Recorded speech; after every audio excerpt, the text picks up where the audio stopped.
internets, it's Jake from Mini Terrain Domain, and this is The Forge of Fury, a Dawnbringers campaign, Season 2, Episode 8, Lost and Foundry, happening every Thursday night at 8:30 p.m. Eastern, except on those days that it doesn't happen.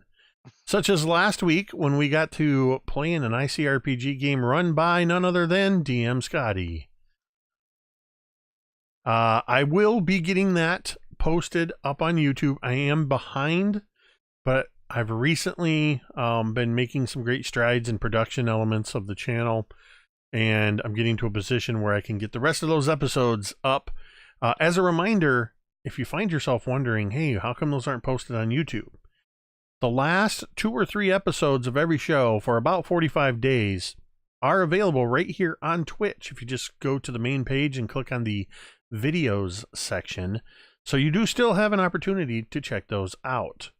But I do want to get those over on the YouTube channel because people like to watch VODs on YouTube. It's a little easier with the player there, I understand. So, in just a few moments, we are going to get started. I want to do a couple of announcements really quickly. One, as a reminder, I'm working on getting the graphics up. I think I do have a temporary graphic here, actually, that I can bring up. And it's not showing up. There was supposed to be a graphic popping up, and it didn't. So I'll just tell you, Mini Terrain Domain is partnering with Jasper's Game Day. Jasper's Game Day events are happening all over the country on May 11th. With a flagship event happening at the at Fenway Jones, the co-founder of Jasper's Game Day, at her home store in Heartland, Michigan. I will be there, and I will be running my Tomb of the Mummy Lord there. And then starting Sunday, May 12th, right here on Mini Terrain Domain, from 4 p.m. to 8 p.m. every night for 5 nights, we will be running a charity stream. You will see some of the people that are here below, you will see there during that week running games, and I'll be behind the scenes producing the stream with all proceeds going through Jasper's Game Day. I say through because they don't actually, the money that we raise isn't actually going to benefit Jasper's Game Day. It is actually going to be funneled through working with the American Association of Suicidology to channel that money into local suicide awareness and prevention programs right here in Michigan, because I'm running the stream, and so that's where it's happening. But other people that run streams or other events in their cities and states, the money they raise will be funneled through Jasper's and the American Association of Suicidology to benefit their own community. And that's the whole point of this organization, is to do whatever we can do to study and prevent teen suicide. So I'm very excited to be partnering with Jasper's. I'm also partnering with Initiative Coffee Company. I got to see the graphics for the coffee bags. Very soon, we will be able to start offering Metade roast coffee with a little portion of the proceeds going back to Jasper's Game Day. So that's just a couple of things that are happening through Mini Terrain Domain. If you want to stay up to date on what's going on, you can follow me at MTD_Jake. You can type in my name, Jake, into the chat, preceded by a exclamation point, and that'll have all of my information. Looks like we've already gotten from Chessick Student, we got our first 500 bits. That reminds me, I need to fix the domain dice, and you're going to see something really cool here. You guys actually have, right now it shows that you have 37 dice. I have written on my notes that you actually have 43, but I didn't have the graphics in order to represent that. So the first thing I'm going to do is I'm going to get rid of this plus 35. We're going to put a plus 40 up there. And then, well, it looks like you're down a domain die, so we're going to add another one. And because of Chessick Student, those 500 bits, there's another domain die exploding into view.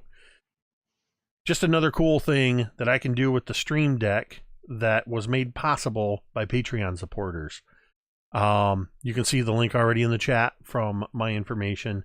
You should be able to type in anybody else's name and see their social media links as well. Plus, you can type in character names and learn about their characters in this campaign. Domain dice, there's a crawl happening down below that explains, or you can type domain dice into the chat and see what those do. But for 500 bits or a $5 donation, you can purchase domain dice that are used for various rerolls and to affect cool things, all the way up to the Patron's Blessing, which allows them to spend 5 domain dice and turn a hit into an auto double crit or a super crit. All right, I think I have blabbered on enough with announcements.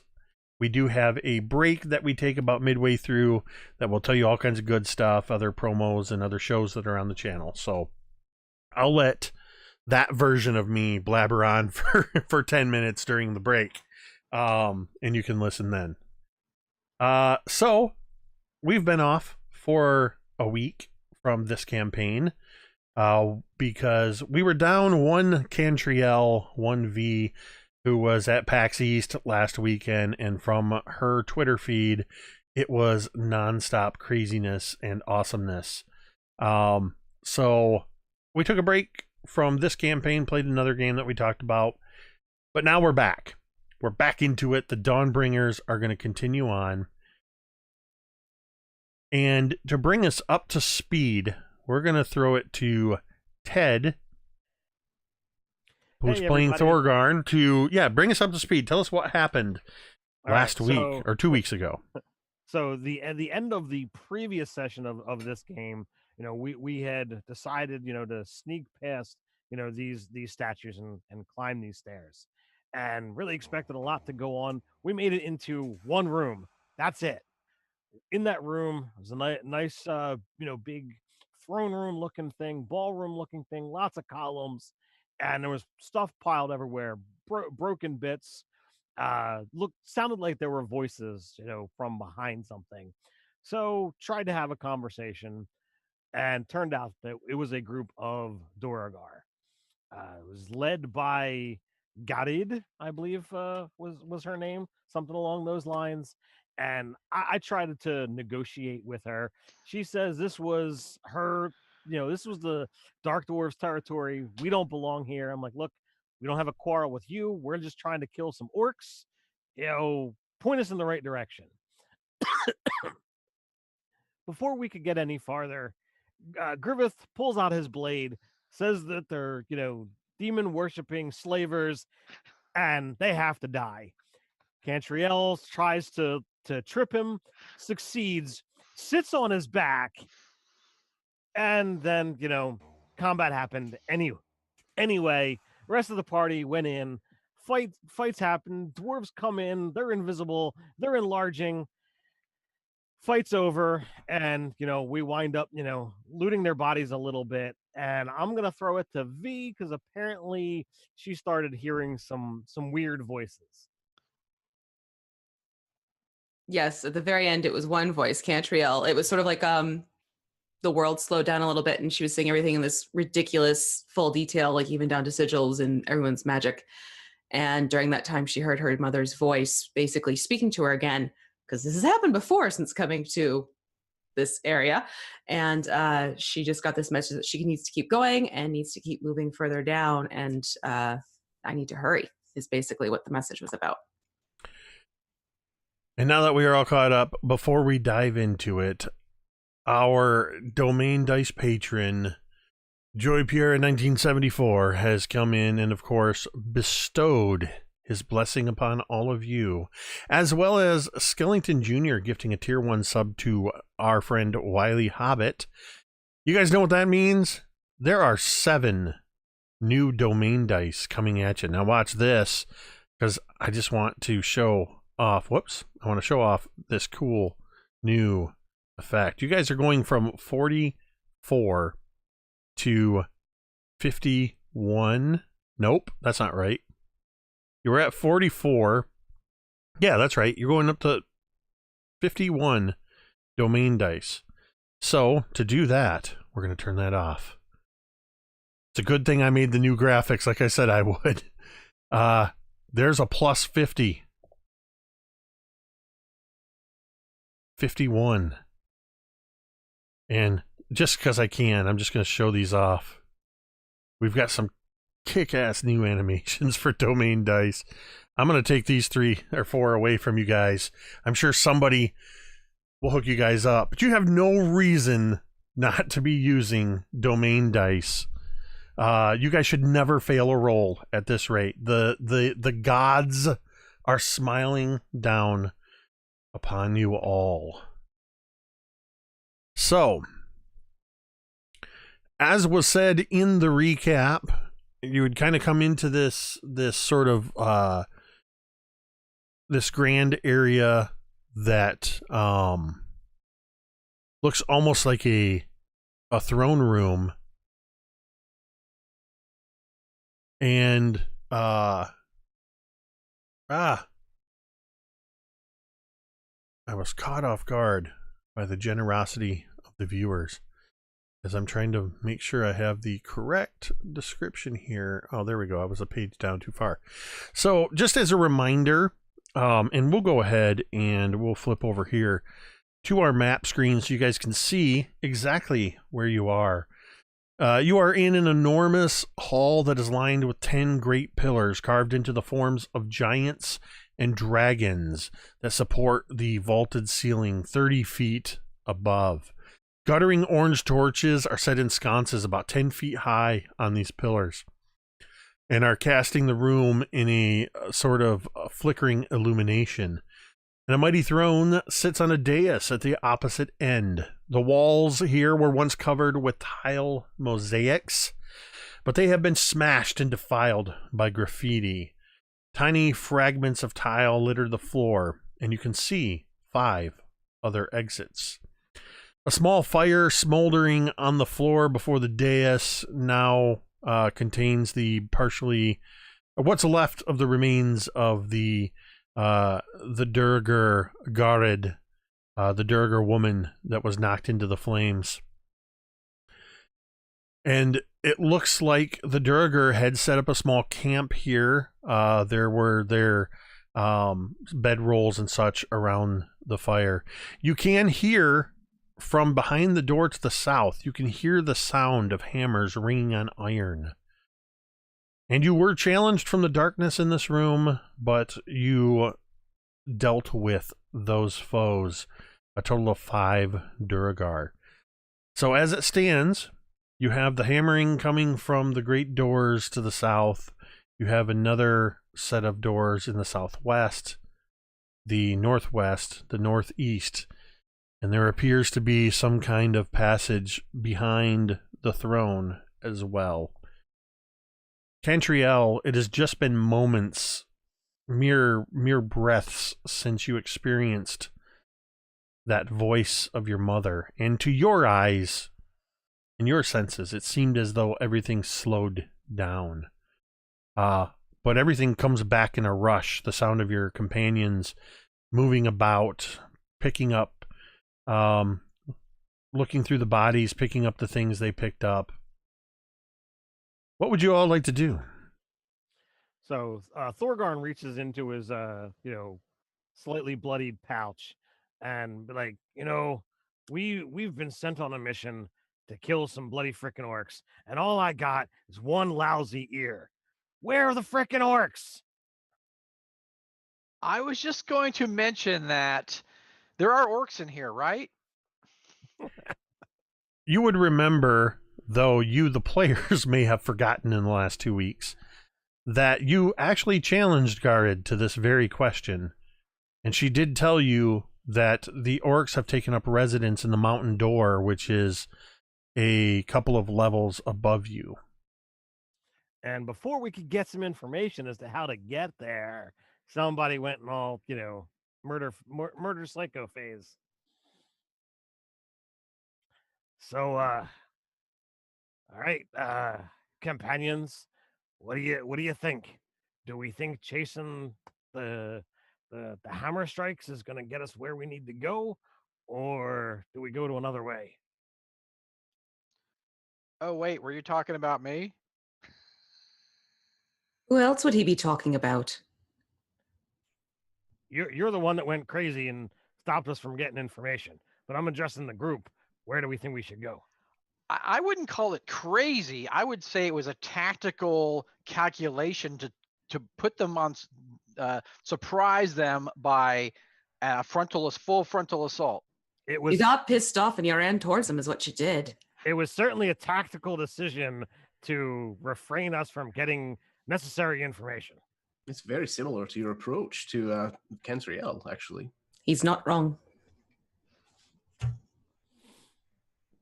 So All right. We can play this game all day. I'm trying to put that whole thing behind us and trying to get on the mission here. Yeah, they're dead. So yeah. So where should we go now? That Further is the question down. I've asked. Does Cantriel want to try to get us to go a certain way because she thinks? Yes, Cantriel would very much say that following the sound down further, because the orcs are going to be there regardless if we go up or down at any time in particular. If we're looking for things inside and they're already up there, might as well take advantage of the fact that it's, well, relatively empty right now. So okay, I think that's going away from where we are gonna earn a profit and slaying orcs, but Well, We have to go back out. the orc ears aren't the only way that we can turn a profit. And he kind of like taps the dwarven marked sword that he's already found. The forge is down there. There could be dozens of these blades, these Dergaden blades down there waiting for us. And there is that baron back in town who's very interested in getting more information about them, if not more of them themselves. but isn't that sword broken?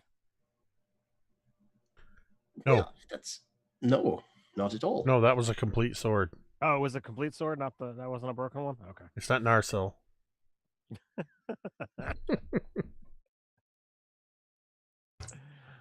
I can break it. So Scotty put this out there, and I'll, we did search this area before, or before we ended last session, right, Jake? Yeah, I believe you guys did. All right, so if the door guard set up some camp here, this must have been a defendable position or a lightly traveled area. How's everybody feeling? Do we take a breather before we head on? The only thing that's really going to help me is if I can commune with Eldath, but a short rest isn't going to do that for me. I need a longer meditation time. I honestly don't know how long we've been going in real time. So You mean you're having communication problems with someone? Shocker. I could use a wee bit of a rest. He's kind of like looking at the back of his arm where like one of these war picks kind of cut this small gash along his tricep. He goes over to one of the blankets and like tears a big strip and starts to kind of like wrap his arm.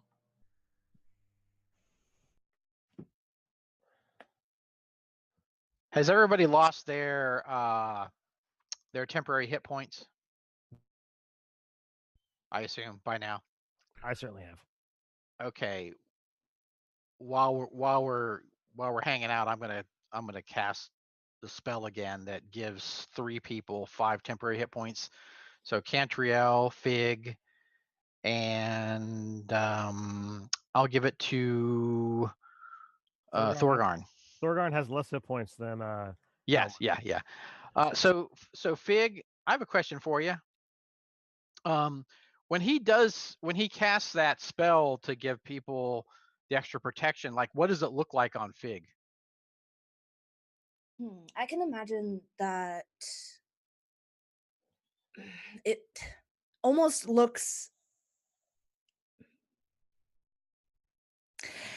I can almost imagine when you put it on a normal person, there's like this light that kind of goes around them and they look healthier. They kind of have this glow about them. And I think it's very similar to Fig but instead his parts look a little shinier. The fluid inside that you can see that's pumping flows a little bit faster and a little bit more evenly, and then the clockwork inside you can see is not as squeaky, but just a little bit more turning a little bit better.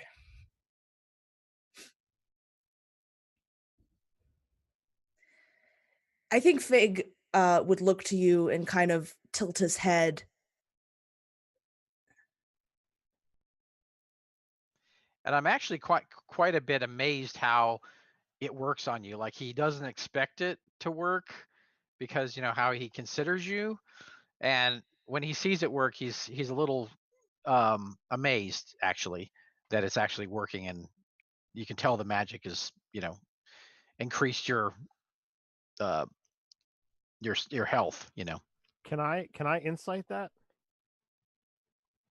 Yeah.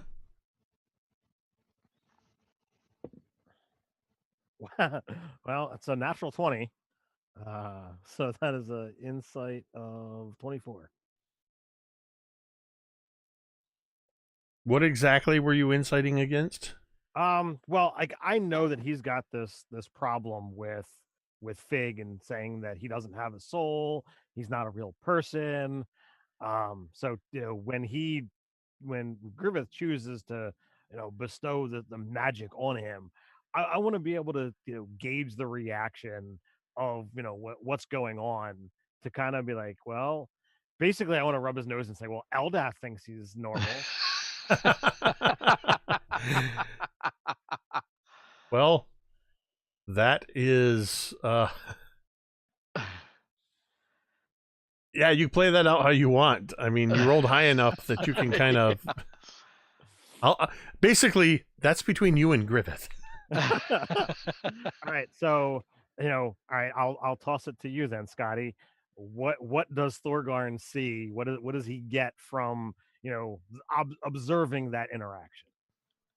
Okay, so he's kind of walking around, you know, doing the blessings, and he kind of holds for a second on that last choice before he does Fig, and he's kind of like, he has this look on his face like,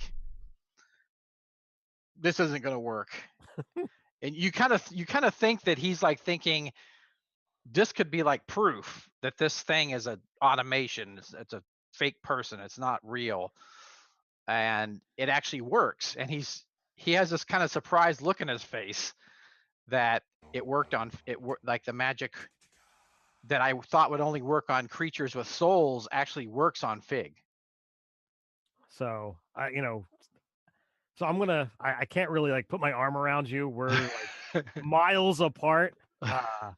So I kind of, you know, pull you down, or call you down. Like, look, clearly I saw what just happened there, and perhaps Eldath is trying to tell you that he's as, you know, normal as you and I. Maybe we shouldn't be so quick to judge. Did I ask you?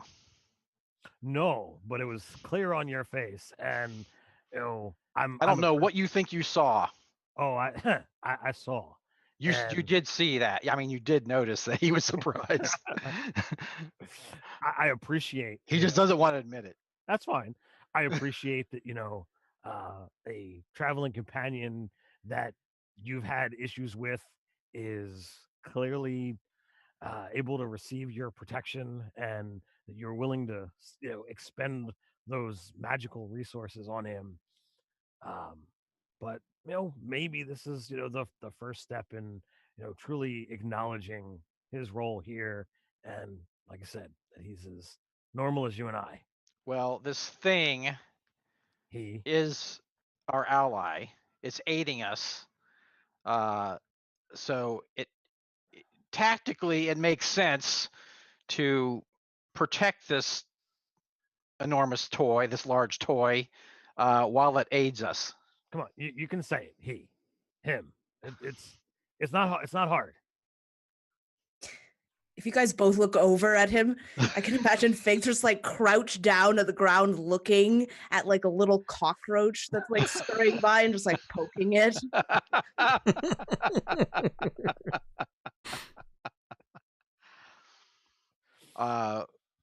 We shall see. We shall see, old man. We'll see how it goes.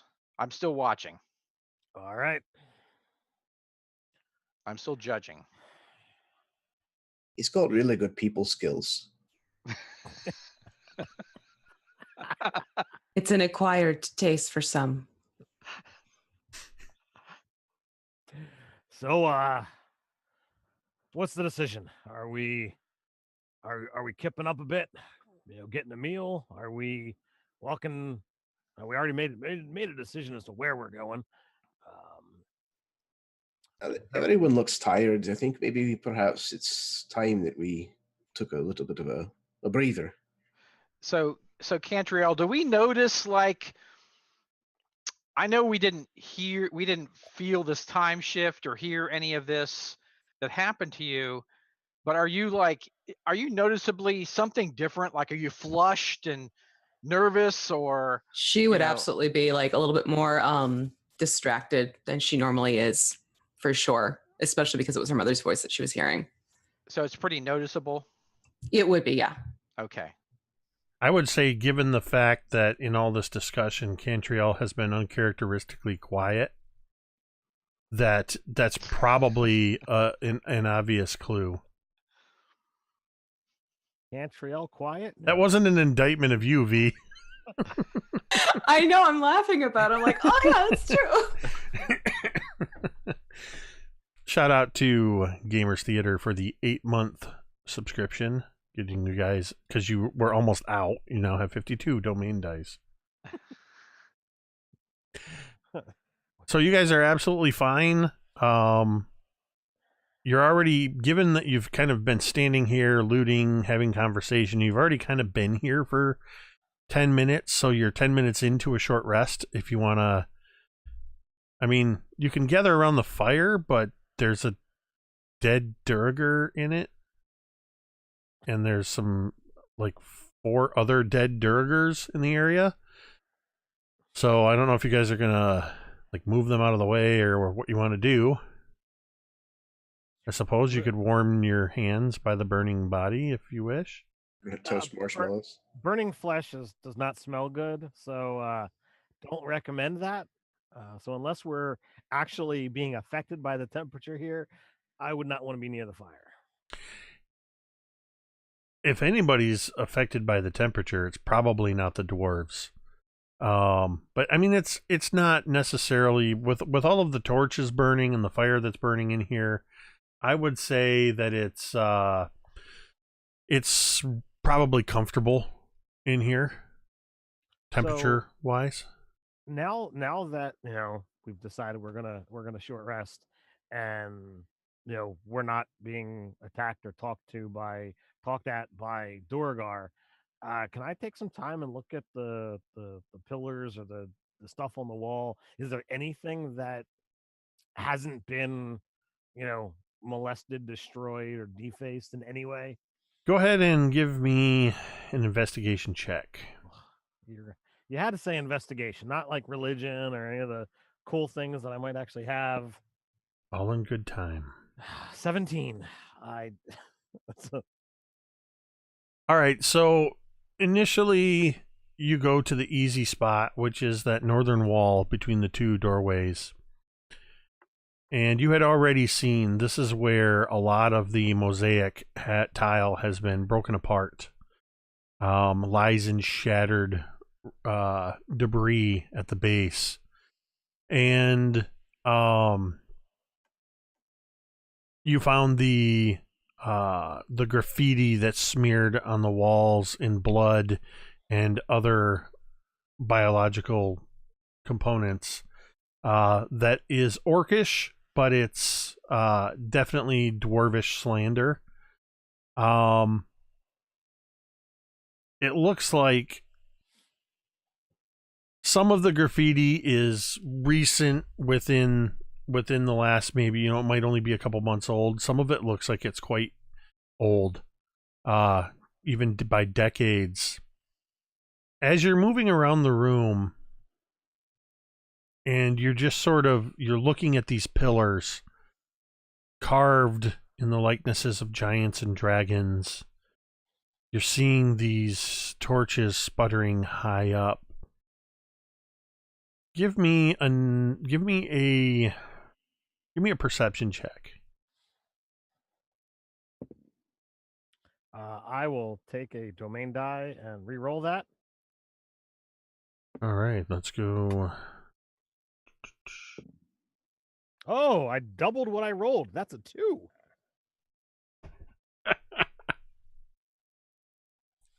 I had to balance the 20 and the 17 that I rolled already, so. Okay. So you continue moving around the room, and you really don't find a whole lot else. It looks like this room probably didn't have a whole lot in the way of decoration to begin with, being some sort of throne room or audience chamber. So unless there's anything else specific you're looking for, that's what you find so far. All right. What I'm gonna do? I'm gonna say this happens, and you can tell me, legit or not, or whether I'm just crazy. If I can look down at some of the broken tiles and stuff that has been knocked off the wall, I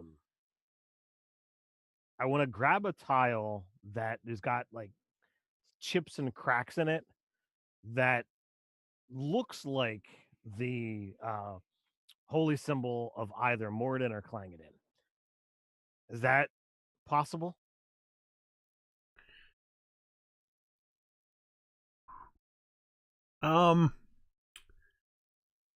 It's tricky because this tile has been shattered. So you're not going to really find any pieces that are bigger than, the size of a copper piece. So what I'm saying is, like, one of the pieces that's down there happens to have chips and cracks. Oh, that the chips and the cracks have the symbol, is what I'm saying. Not. I got you. So you're seeing within the debris, you're seeing basically a stone that looks like Abraham Lincoln kind of thing. Yeah. I got you. Yeah, I'll allow that. All right, great. I thought you were just saying, oh yeah, there was a symbol of Moradin painted on one of these tiles, and I found it. No, I'm trying to. I'm tracking, and that I will allow. Trying to get deeper. What about the rest of you, Fig? You've been kind of absent-mindedly poking at a cockroach that's minding its own business. How persistent are you with this cockroach? After a while, Fig is going to pick it up. Give me a dexterity check. What? Okay. All right. That is a 12. Okay, you're able to grab it before it can scuttle away. You're sort of, in your following it along, you've moved vaguely in that southwest direction. So he's kind of looking at it. Its little legs just going, and you see at some point the middle section of this beetle begins to take on this metallic look to it, and it slowly grows over the cockroach. And after a while, you see that there's gold, that the cockroach is slowly being turned to gold.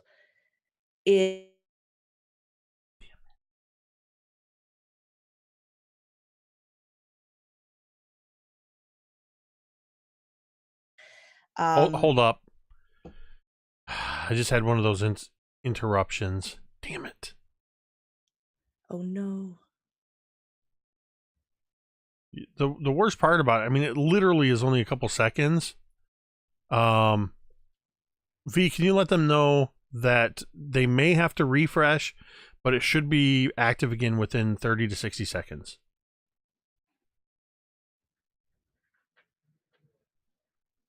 Freaking hate this. This is why I went hardline, because this was happening when I was on Wi-Fi, and I've confirmed that I'm hardwired. I don't know what the hell's happening. Did they miss the roach?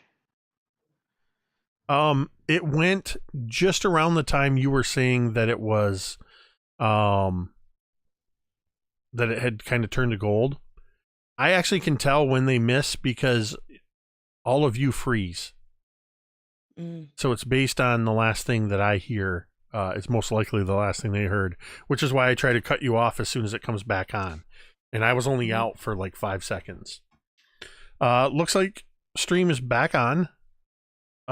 So I do apologize to the viewers. I meant to say this at the beginning of the stream. I'm having some internet connectivity issues that I haven't been able to troubleshoot just yet. From what I can tell, when it happens, we will have about a 30 to 60 second interruption. Just stick with us, hit the refresh button, and you should be able to pick right back up on the stream. I think it was only down for about 30 or 40 seconds this time. I try to stop the players or myself as soon as I notice it's happened. So we'll get going here again and pick right back up where we left off. I don't know why Cockroach just got picked up by the auto mod. Thanks, me. That's a weird. Oh, I know why. Never mind. I'm naive. I have no idea why Cockroach was filtered out. So we'll go ahead and pick back up with Fig and the Wall-E moment. So, did they get the cockroach is now this gold cockroach? Yep, it was just at the point you were describing that it had turned gold. Right. So he's looking at it, and after a while he like kind of turns it, and then after a while he's going to start walking towards Griveth. And he goes up to Griveth and holds out this cockroach towards him, this golden cockroach. And he says, in my travels, I have seen that it is often customary to pay someone for any and all services that they give you. I noticed that you gave me a little bit more, how do I describe it? Life? Rejuvenation? But anyway, since I don't have any coins of my own, I'm going to give you this. And he hands the golden cockroach to Griveth. Thank you. Our debts are settled now. Yeah. So just meta-wise, after an hour, this thing is going to turn back into a cockroach. But you don't know that, Griveth. For all intents and purposes, so what I've done is you I have put it down. I didn't know where else to put it, so I kind of put it down the front of my armor. Just dropped it down my. Okay. Excellent. Remember that later when we're crossing that rope bridge. Yep. Talmud, what about you? What are you doing during the rest? If we've already searched the Dwergar, I can't remember if we had or not. Everybody keeps asking that. I'm pretty sure you guys did. Did nobody get any loot? I have it written down. Okay. Maybe I do. Maybe it's up to date. I'm not sure. I think we had determined that Ted was going to be the party treasurer. Jeremy has been doing it. I just happened to write it down as well. There was 12 platinum pieces, 48 gold pieces, and 2 potions. Okay. Yeah, I did write it all down then. Good deal. So after having done that, I think Talmud is going to kind of make sure that the doors are all secure into the room.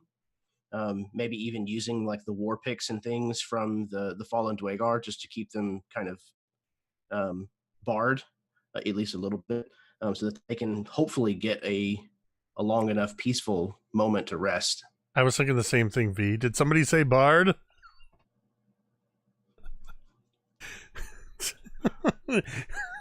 V and I are on the same wavelength. All right. So I talked to Talmud for a sec while he's doing this. Hold on. First, Talmud, make a perception check.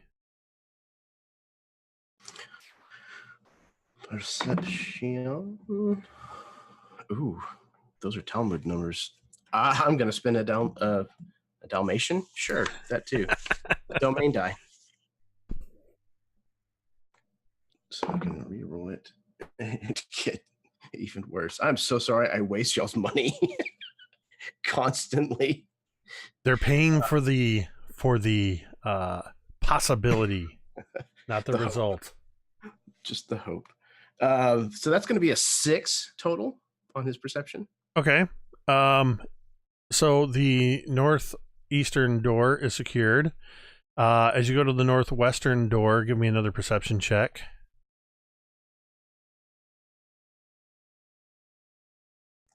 I'll go ahead and double that with a 12.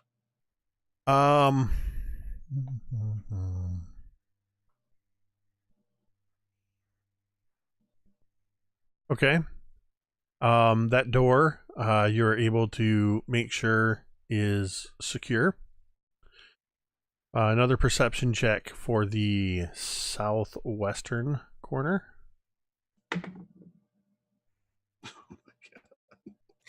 A 5. I'm gonna start rolling my other D20. Okay. Come on now. The math has been escalating. We had a 3, then we had a 6, then a 12. This should have been a 24, Jeremy. I fail to see how. You're absolutely right. So- Reroll. Reroll. Yeah. All right. Fig appears to be glitching a little bit. You're going to take a domain die on that? Yeah, I'll take another domain die. Oh my god.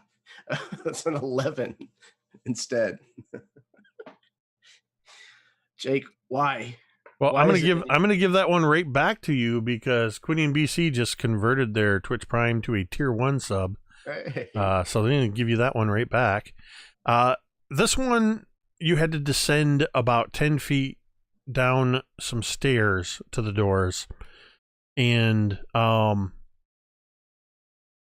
other than hearing a little bit of crunching under your feet, possibly from the loose mosaic debris, this door seems secure as well. The last 2 sets of doors. First, you have the southeast.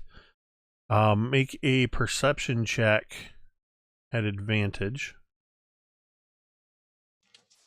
This is a large set of double doors, and from these you can already hear the sounds of hammers on iron or on anvils. So with advantage, what did you roll? So far, Talmud has failed to notice that the doors are just simply not there. But this door, however, he got a 19. All right. Finally. So I wasn't prepared for a Talmud success. Nobody was. So here you do hear the sound. You hear hammering on anvils, and you do hear occasional conversation in this this deep speech of these gnomes. Excuse me, not gnomes, dwarves, these gray dwarves. And then the last door would be the one behind the throne.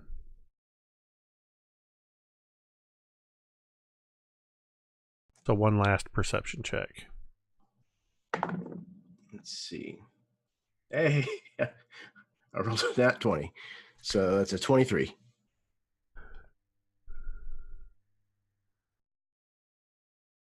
Okay, so you as you're just checking this door, right on the opposite side of the door, you hear a sound. It's very subtle. And it takes you a moment because it almost surprises you how you're able to pick out such a subtle noise and just instinctively know what it is.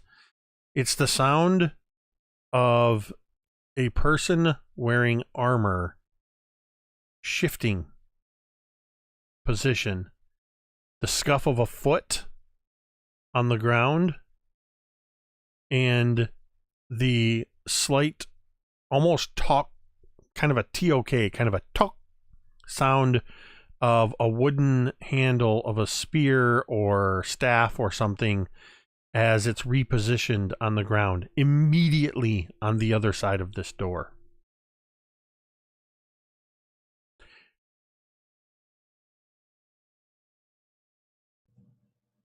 So Talmud's going to finish what he was doing as if he hadn't heard anything, but keeping his eyes kind of like focused on this door. He finishes and he turns around and he kind of, still looking at the door, says, well, that's all done. We should be able to rest just fine now. And he kind of tries to get someone's attention, like waves them over, whoever can happens to just catch his gaze. I would say that Griveth was already kind of eyeing you to seek you out anyway. So Griveth, you would clearly see this. Okay, so sorry. Go Yeah, ahead. so he's kind of waving you over, Griveth. Okay, so Griveth kind of points to the door, like giving a sign like there's an enemy beyond the door. Okay, so Griveth pulls out Bradford's honor and then pretends like he would stab through the door with Bradford's honor.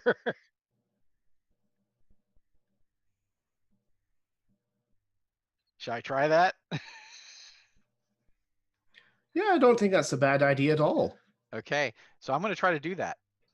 Just blindly stab through the door, see what I get on the other side.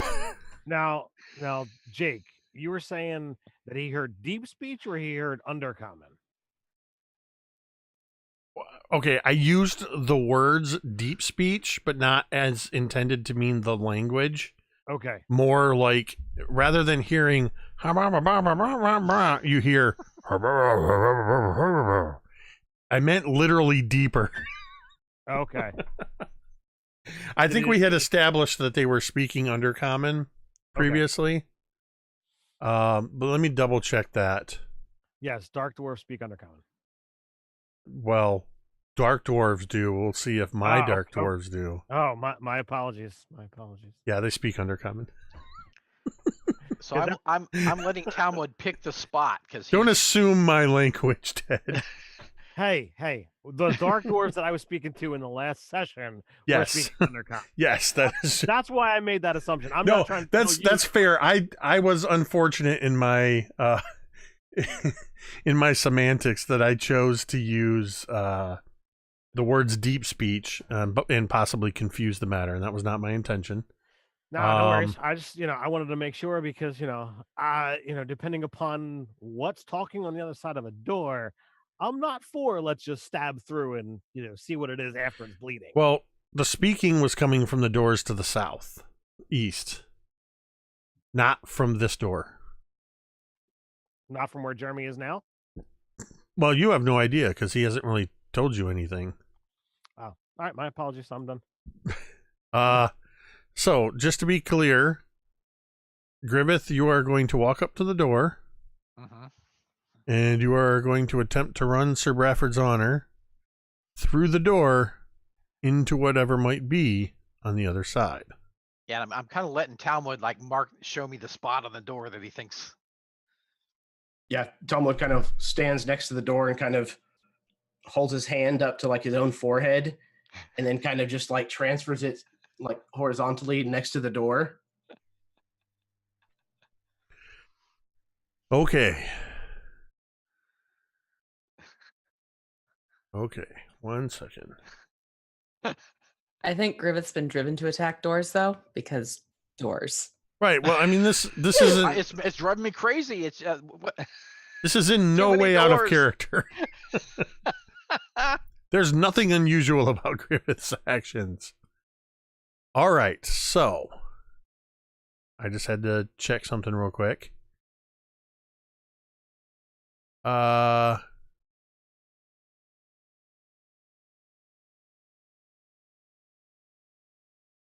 right.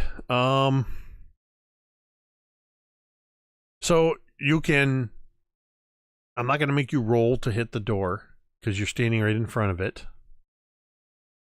And Sir Bradford's Honor automatically crits when it strikes a physical object. But what I'm going to have you do is make a strength check to push it through the door.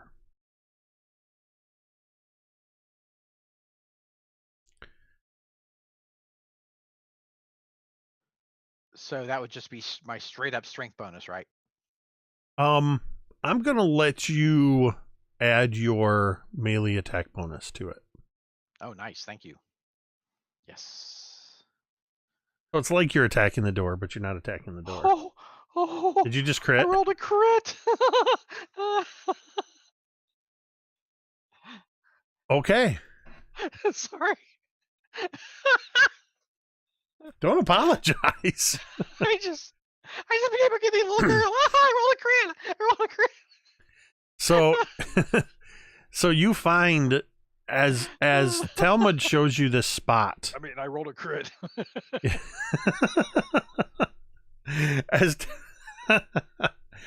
Talmud shows you this spot, Sir Bradford's Honor is a long sword, and you're able to find this spot between the wooden planks that make up this banded iron door. And if it were any other sword, it probably would have caught pushing through these planks. But Sir Bradford's Honor pushes through like a hot knife through butter. You feel it push through, and then you feel a moment of resistance. And you hear...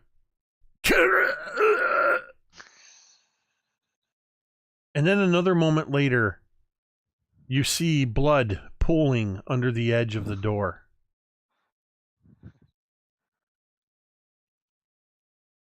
What are you going to do?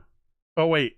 And then you hear the sound of like a staff or a spear, something like that. That sound that wooden shaft makes when it clatters to the ground. Okay, so after this happens, I have a thought like, oh, I pray to Eldath. I hope that was an enemy. I hope it wasn't. I hope it wasn't Cantriel's mom. Oh God! Oh my God! That would be awful. Hadn't even thought of that, did you? Where you go stabbing your sword through doors. Things the players say and use it against them, right? Okay,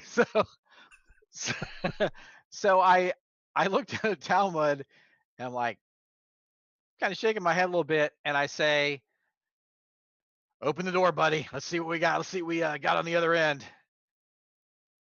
He kind of reaches I up. don't want to pull the sword out because, whatever it is skewered on the sword.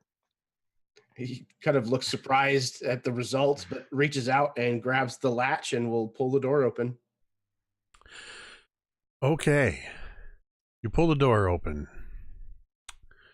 And there is it feels a little bit heavier than you would expect. That could have something to do with the lone Durgar wearing scale mail with a shield strapped still to his left arm. The Sir Bradford's Honor is through his throat. His back was to the door.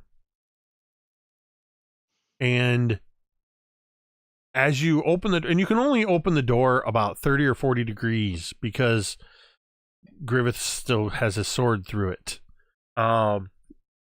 And as it swings open and you see this this Durgar impaled through the throat, you see his eyes shift and looking at you. He actually has one hand up on the edge of the blade as he's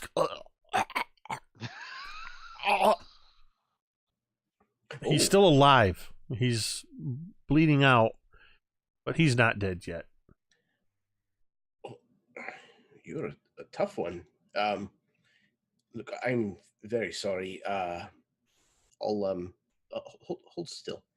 He reaches down and picks up the spear of the Dwegar and is just gonna try to finish him off as mercifully as he can.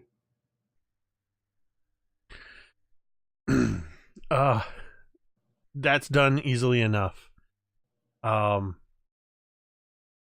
He's kind of already past the point of even struggling with it. And yes, you finish him off, and the last bit of life drains from him, and now there is a dead Durgar impaled on your sword, Griveth. Well, Griveth, somehow, though you struck straight through the Dwerga's throat, he wasn't dead quite yet. So I finished him off for you, but we'll count that one as yours. I appreciate it. Thank you. Of course. I would say I did do the mortal wound. Absolutely. Positively. Yeah. He'll kind of pat the Dwerger down.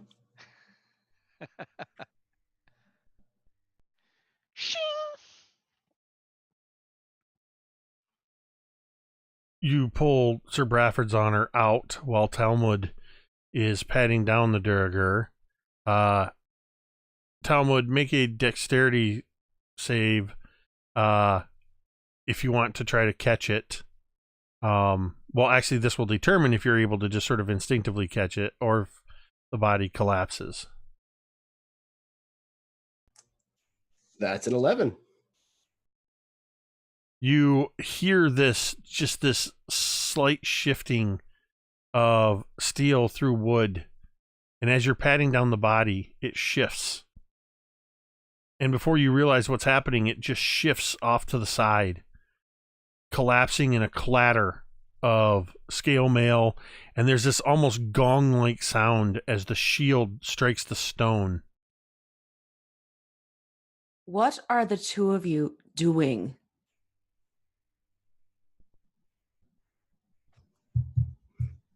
Scotty, you were muted. I realized that just, there was someone sneaking up on us. We had to take care of him. He's dead. Don't worry about it. It was just another one of the guards, I think. He kind of like pulls the door shut again and tries to resecure it. Should be fine. Why is there a hole in the door? He just kind of motions to Griveth as if that would explain. That's an approach.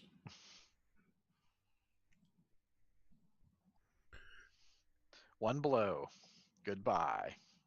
Give me a quick perception check, Talmud.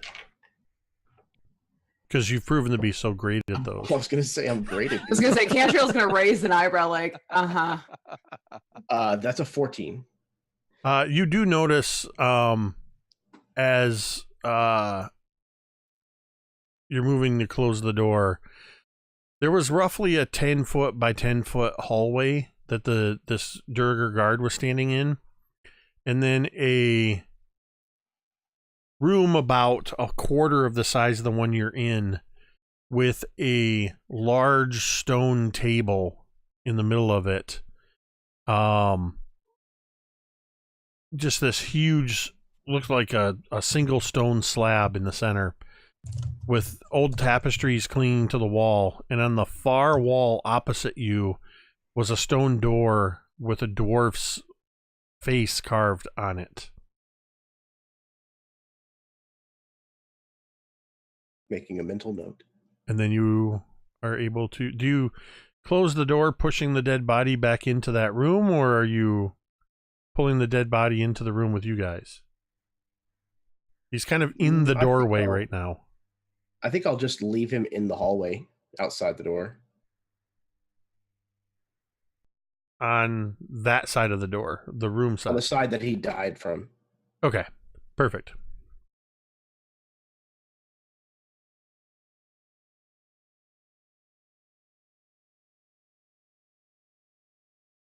All right.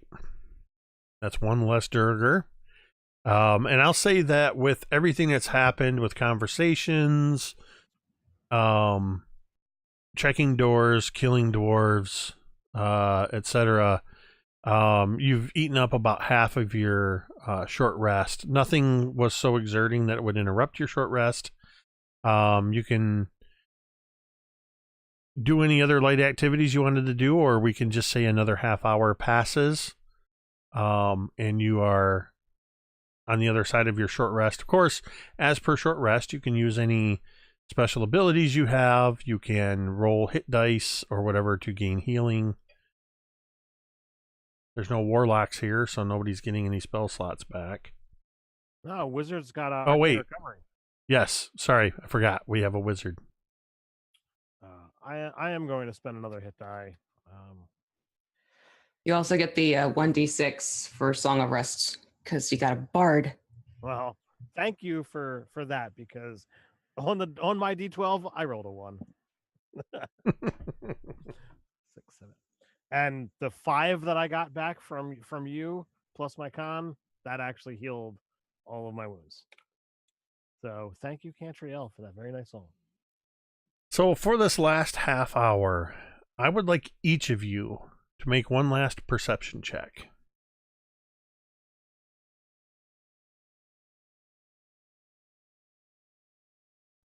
$18. I think that Fig is at this point, after giving Griveth the cockroach, he has settled himself down, and he is reading very intently his book that he has with him. And yeah, he got a 1. So I got a 16. I have a total of 4 with a 3 on the die. So Thorgarn is kind of gonna do some meditation and prayer with this broken tile piece in his hand, trying to see if that means something to him or not. All right, and what'd you get, Talmud? Surprisingly, Talmud got a 5. So I think he probably fell asleep. All right, so the two dwarves and the clockwork wizard are engaged in other activities. Everybody's sort of resting. Griveth, roll a d4. Actually, Cantriel, roll a d4 as well.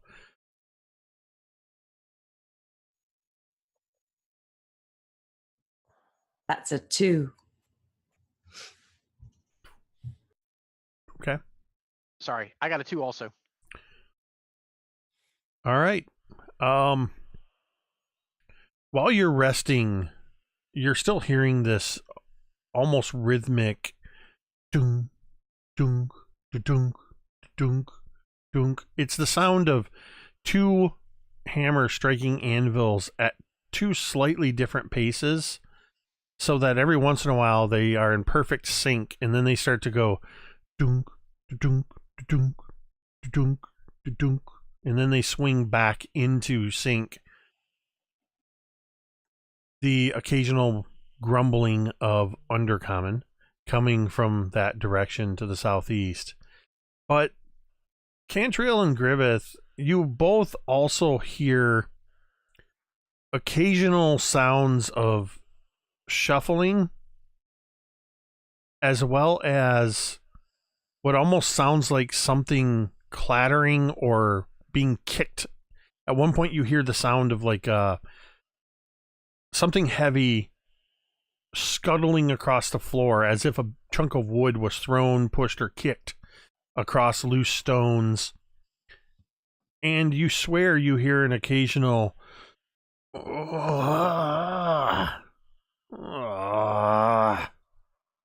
coming from that northeastern doorway. It's intermittent. It's over the course of this half hour. You know, a good 10 minutes could go by and you don't hear anything.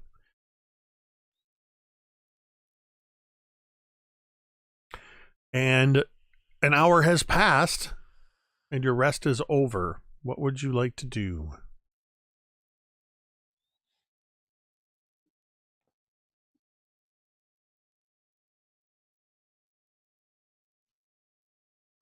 You dwarves have any idea which way we should go?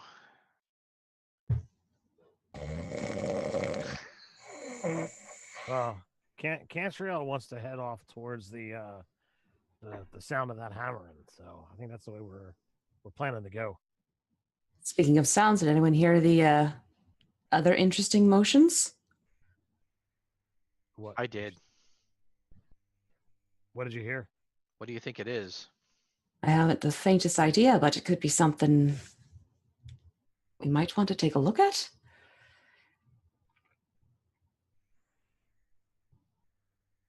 It sounded sort of like a shuffle step, for lack of a better word,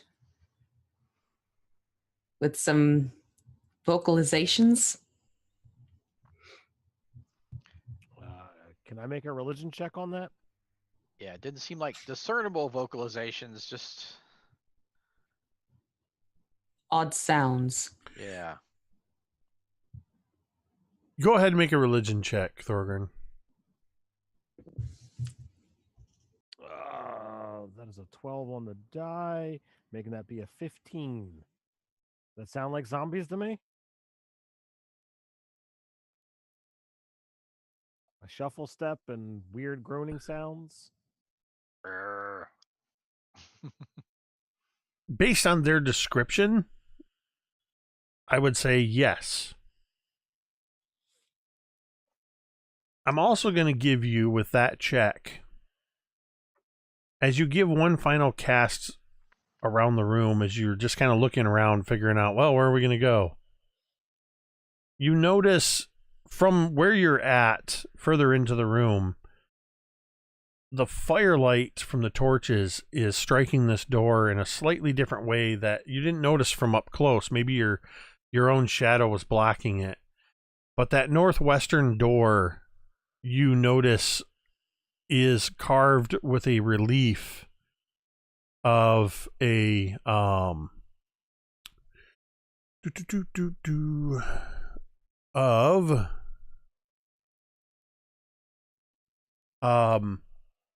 words carved in Dwarven. It's like the torchlight from this vantage point is, you can't read it from here, but you can see that just the light is playing off in a pattern that indicates Dwarvish carved into the wood. Can I step closer and try and read it? Yeah, you absolutely can walk over there. And as soon as you get up there, you see your shadow blocking the torchlight that was illuminating it. And it almost completely disappears, but just a slight shift. And now that you know it's there, you can see it looking close up at it, especially with your eyes that see through shadow. And what you see carved into this door, and it's not the same door from which they were hearing the sounds, but it's on the same side to the north, is an inscription that says, "Beyond this door, the maker of death is chained. May he gnaw on his own hate until the sun dies and all things end." Well, crap. So, I apologize for getting pulled away from what you guys were talking about. Sorry, real quick. Yeah. I misspoke when I said that were in Dwarvish. Oh. That was carved in Orcish. Oh, well, crap. Orcish. So, I thought you were going to drastically change what it said. No. This is where candies and sugars and spices are kept. This is the kitchen. Sure. Right. Uh-huh. No, so my apologies. Do you not speak Orc? I do not. Somebody in your group does. and you would know that the I do. So first thing, that sound you're hearing, that kind of sounds like The Walking Dead. I don't know how much you relish fighting that stuff, but there's something written on the door over here. I don't quite know what it is. I don't relish fighting that stuff, but I would, if we have to, I'll end the world of its evil magic. Oh, so I see this. I see this. My glowing moss is kind of illuminating the writing in that weird hue. Oh, right. So, yeah. I will say though, Thorgarn, that you do notice, and you would probably notice this a little bit too, Griveth. The door itself has other relief carvings in it. They're religious carvings, the kind of carvings you would find on the door to a shrine. But they've seemed to have been, if not desecrated, vandalized with this orcish words. And I was chuckling because Chesic Student in the chat said, "Looks like candy's back on the menu, boys." So, as you guys decide which door you're going to go through, we're going to go ahead and take our 10-minute break now.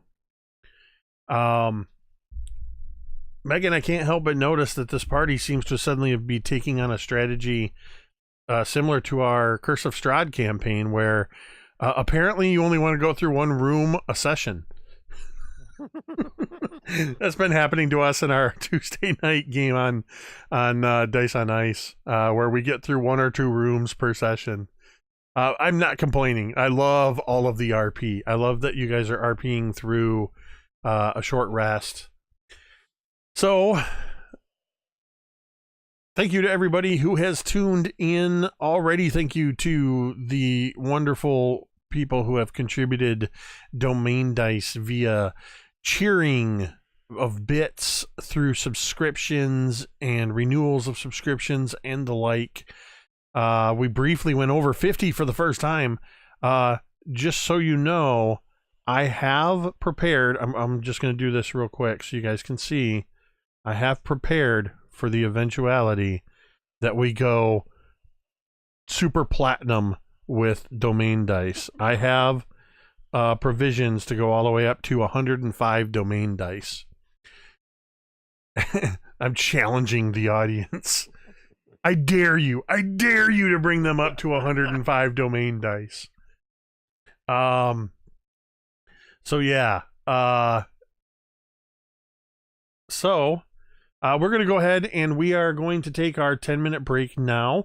As usual, there is there's a little bit of a promotional reel that'll roll during that while we refresh our beverages, refresh our bladders, and take a stretch. So hopefully you will join us back here in 10 minutes, and we will see you then.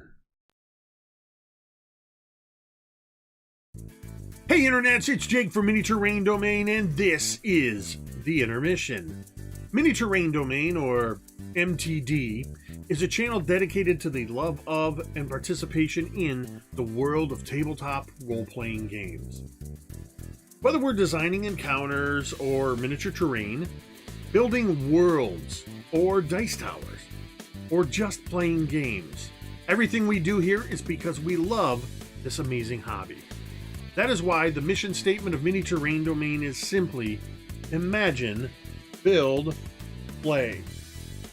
If you like to watch live play or actual play D&D games, you can do so at twitch.tv/Mini Terrain Domain 3 days a week at 8:30 p.m.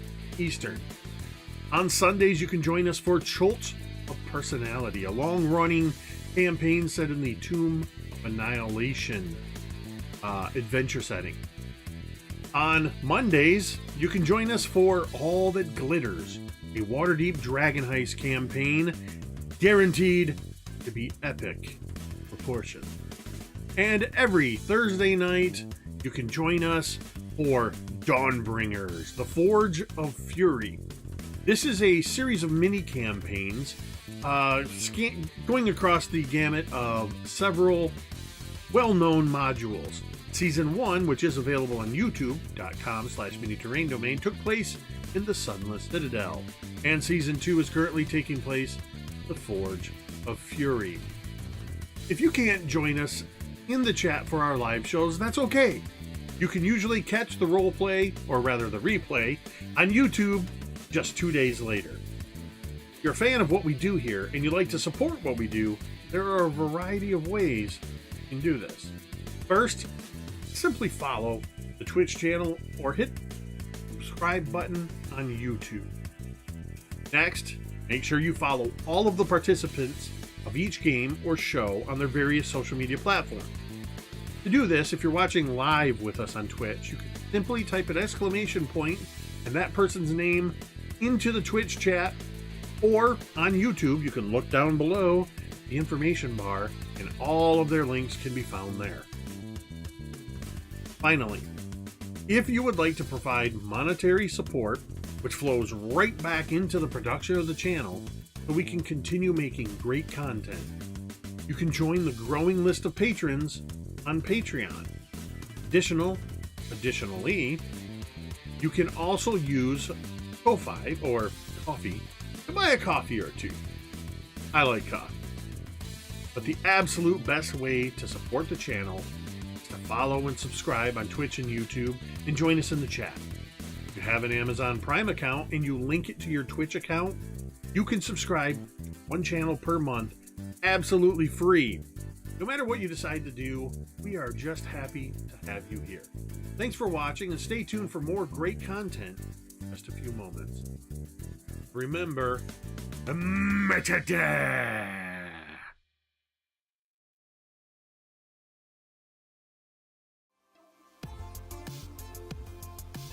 Hi everyone, I'm V and I have the YouTube channel, The Crafting Muse. Please be sure to go over there and check it out if you too would like to learn how to make some tabletop terrain, paint miniatures, as well as some game accessories. I'm always happy to have new subscribers over there.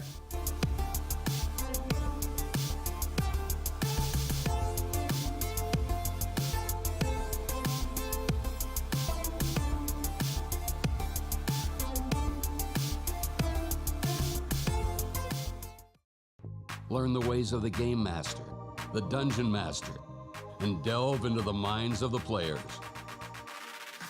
If you're looking for adventure, excitement, thrills, and a dice-rolling good time, grab the modules each month and play the campaign with your gaming group with quest givers DM Scotty and DMG. They're taking you on an epic journey through the role-playing experience every Friday. You're sure to get hooked on adventure. And we really liked the idea of creating adventures together, so we thought that'd be a lot of fun to share with you guys. I didn't think this kind of stuff would come out of my brain. We are quest givers, and I'll see you in the next video. Adventure Mixtape, a music and adventure anthology, is a collection of 4 adventures for the 5th edition of the world's most popular role-playing game. The adventures are setting neutral and meant to be seamlessly dropped into any world that has a large seaside city and a jungle environment. With a bit of adaptation, the environments could be changed to suit any group. In Treaty of the Tiger King by Kelsey Dion of the Arcane Library, a distant king arrives at the city to negotiate the peaceful end of a war, but the mercenary guild has other insidious plans for him. Will the players be able to thwart assassination attempts against King Rami and help him negotiate circles of social intrigue in order to finally end the war?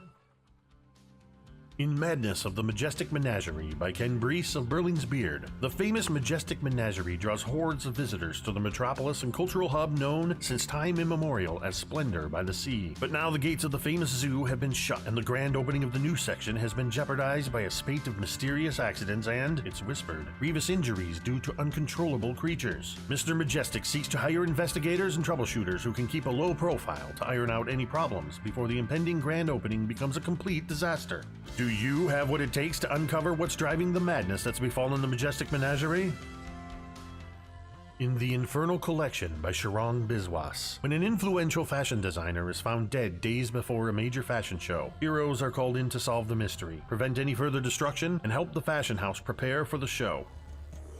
Gorillas in Their Midst by Jacob W. Norman of Mini Terrain Domain is a pulp action adventure wrought with perilous challenges and a high possibility of death. But what is adventure without danger? Of course, there is the lure of vast piles of unclaimed treasure and the accompanying fame that await those intrepid adventurers who would defy the odds and plunge into the heart of darkness. In this adventure, the characters will face raging river rapids, wicked waterfalls, poisonous plants, venomous vines, sinking sands, treacherous traps, and the vicious jungle demon itself, Awakane Gori. Grab your satchels, fedoras, and bullwhips. Adventure awaits.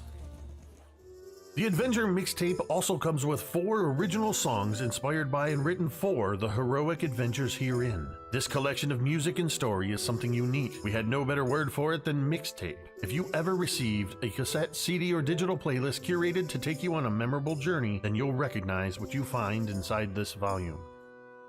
Also included in the Adventure mixtape, courtesy of Kelsey Dion of the Arcane Library, are exclusive combat cards. Special cards that contain all of the items, monsters, and spellcasters found within these adventures to make running your adventure all the more easier. Adventure Mixtape, a music and adventure anthology, is available exclusively on drivethrurpg.com.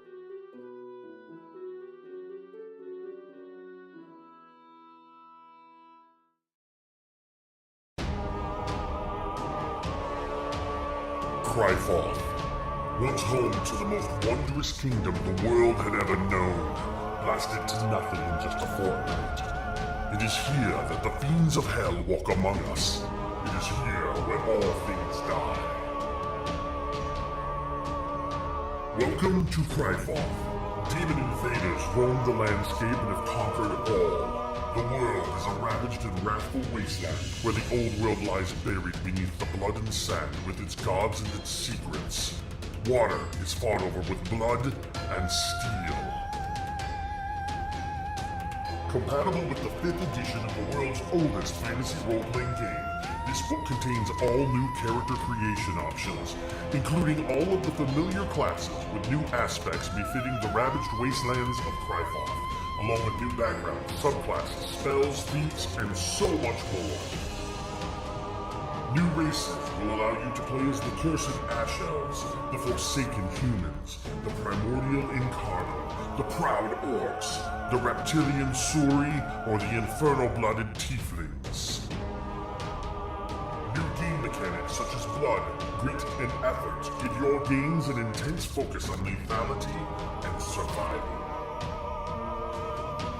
Numerous roll tables full of ideas to help bring your games to life. Featuring incredible thematic art by Brandish Gilhelm of Broodhammer Games, as well as Lloyd Collins. The people of Griveth are not heroes. In Griveth it is courage just to survive. Will you rise to face the tide of demons, or will you succumb to the hostile elements? Available now on drivethrurpg.com.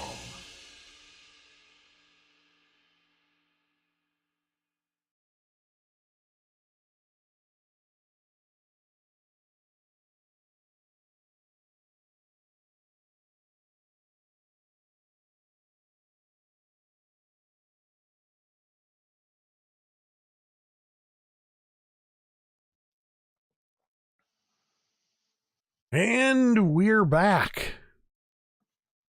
We left off with the party just coming out of a short rest. They're hearing some shuffling sounds behind the door to the northeast. They are hearing, or rather have read a warning in Orcish on the door to the northwest. They know that there is the hammering of smiths' hammers to the southeast. And nobody knows what is to the southwest. And to the east, behind the throne, there is another door that leads into a room with a large stone table. They are currently deciding which door they would like to investigate. So, Griveth, you say there's pretty much death behind that door. We got zombies over there. We got probably more Dorgar over near that table. And we got, mysterious hammering noises coming from that way. So, what are we all thinking? Follow the hammers. It's got us this far. I say we go to certain death, right behind this door. Of course you would. That does make a lot of sense. He truly has a death wish at this point.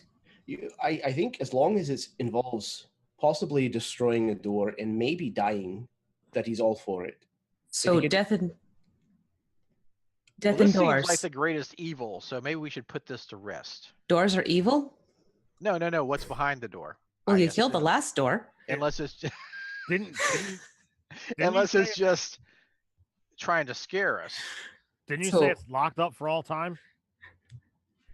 That's what it says. So, I have so- Bradford's honor. Nothing's locked to me. But if it's already locked up, sounds like the job's done. But it could get out sometime. Is it not common to start at the most simple thing and then work your way up?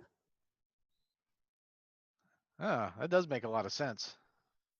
So perhaps we should not start with the chained incarnation of evil. I'm with Fig. Talmud calls over. Well, this door's already open, where he's standing next to the open double doors. And that's the one leading towards the hammers? Yeah. Like I said, follow the hammers. But dwarves, just think if we could bring back proof that we destroyed this ultimate evil. Just think how grateful the local temple would be.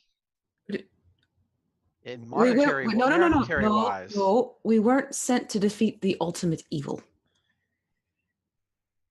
Yeah. You've taken that little mission on yourself, sir. All right. How about we put a pin in it and we come back to this later? A very strong one that doesn't come out easily. But this could be my true test. My true test of paladinhood. You're you want certainly to take that away from me? Oh God, you're a test for me. We just do this little side. We'll just do this little side thing. No, The we're god not- of ultimate evil, and then we'll. No. There's no just with you, Griveth. Then There's we'll move never on a to just. Then we'll move on to the other. She's thing. gonna start walking towards the double doors. And you know my You got it out before I could. I was about to say the same thing. and my argument is everything else will seem easy once we destroy the ultimate evil, right? Maybe the ultimate evil is empowering all the other things in this fortress. She's like doing that wave behind her hand thing, like not listening, just walking. God, she loves me.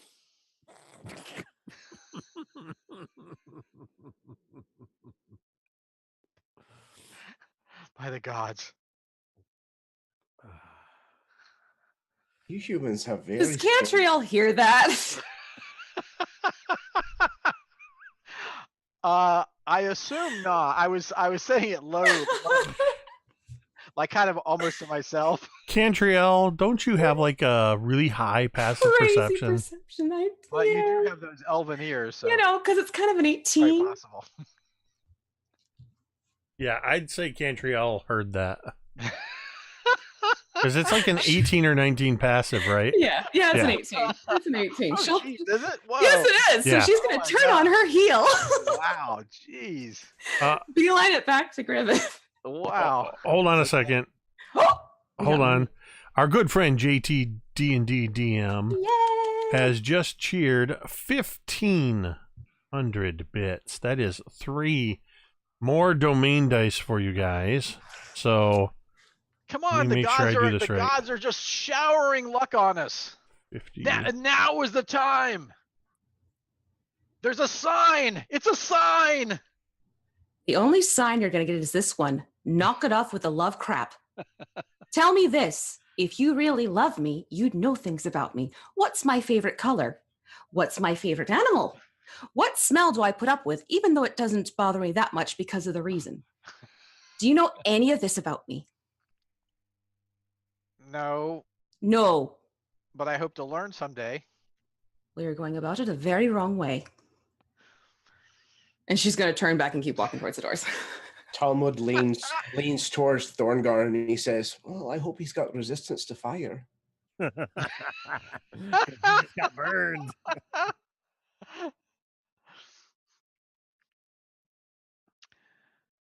So we're all going to different doors. You almost legit got a spit take on that one. We're all, it'd be funny. We're all standing at different doors. Everybody goes to a different door and just opens it. Let's just let everything in at once. Oh, hey guys, I opened the door for the ultimate evil.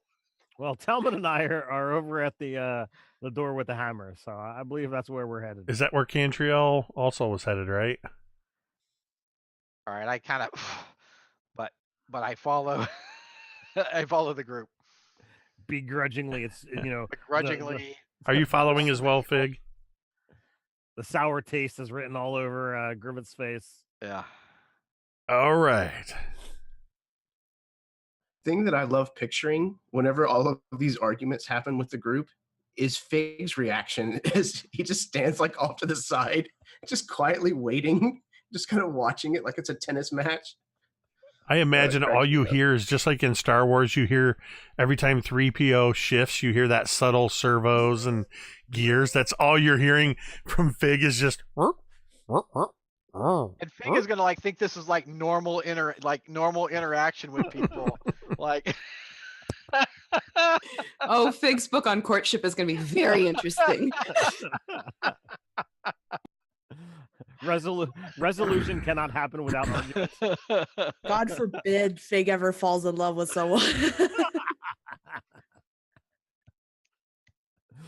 I love you. I hate you. No, leave. The worst possible example. No, I mean just on normal interactions. I think he's gonna get to a point where it's like, wait, we agree on this. No, that's not possible. I'm gonna have to change my side and argue so that we can get to a proper resolution. Because Griveth, make a perception check. You got it, boss. Oh, dang, 22. You feel under your armor, under your clothing, around your midsection, you feel something moving against your skin.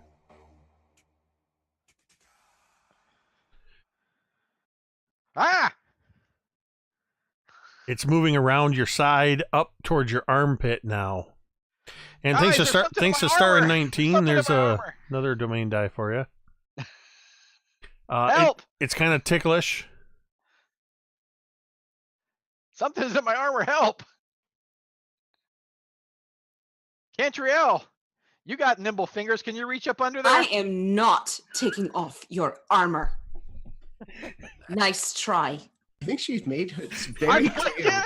I'm not kidding. Can we just smack There's him? something in my armor. Huh? Oh, Thorgarn, if you want to start smacking his side, you go right ahead. Absolutely. Oh. Thorgarn starts going bam, bam, bam, bam, just all around the side. And about the third hit, you feel oh.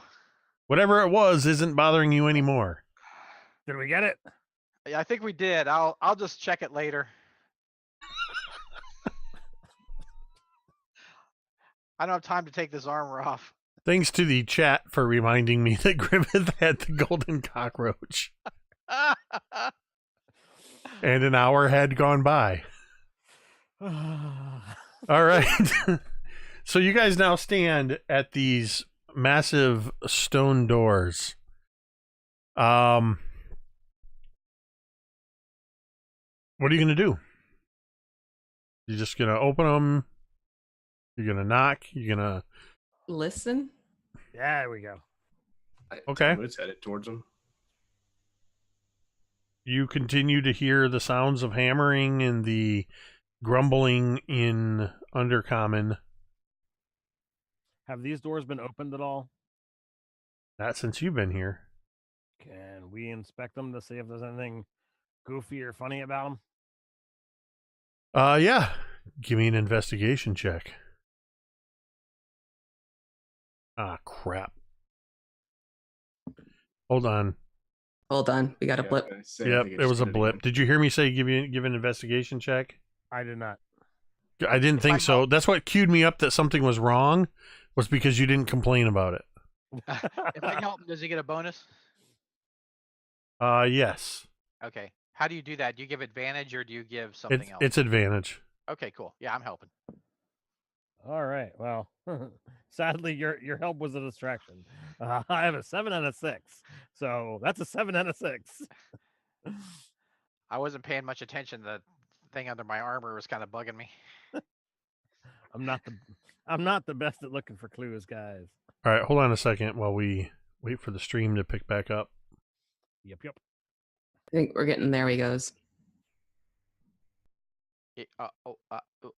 I'm still getting a network error on my end.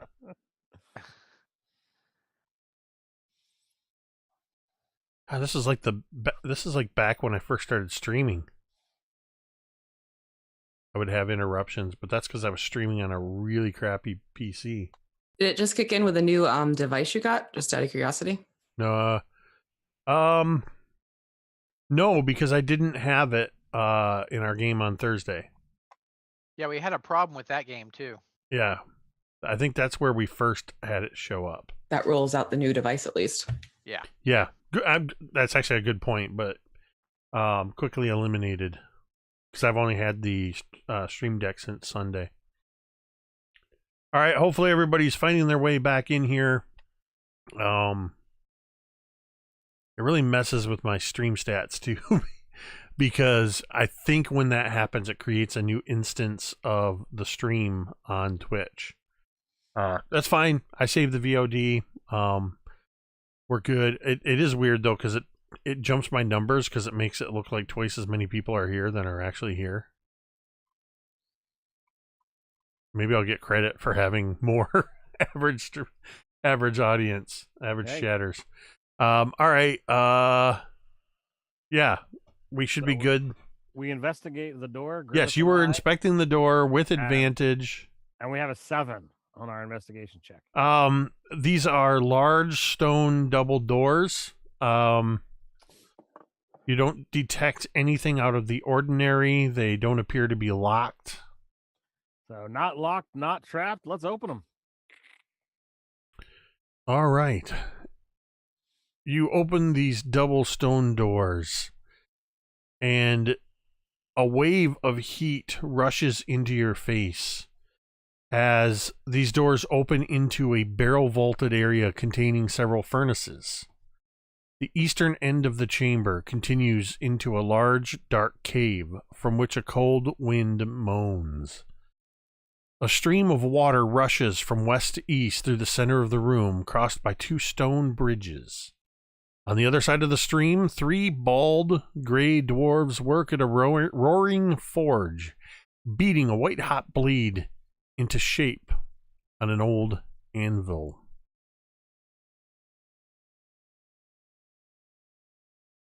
They have not made any motion at your intrusion thus far. What would you like to do? Talmud takes just a couple of steps into the room, and you can hear his jaw just about hit the floor, and he's just standing there. Gerta kind of lax down by his side as he just kind of stares in awe at all of this. Takes it in.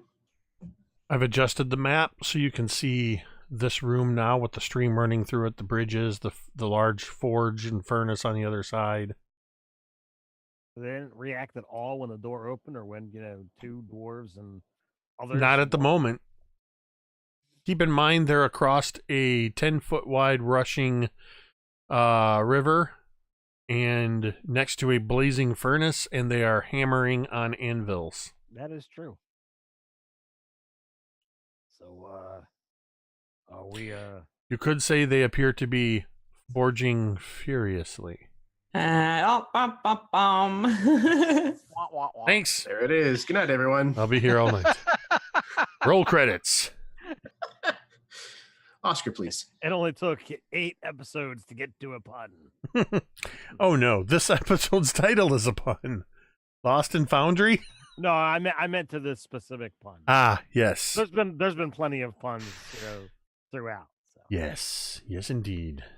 So, are we just gonna off them, or are we actually gonna try and Hey talk? guys, I have an idea. No.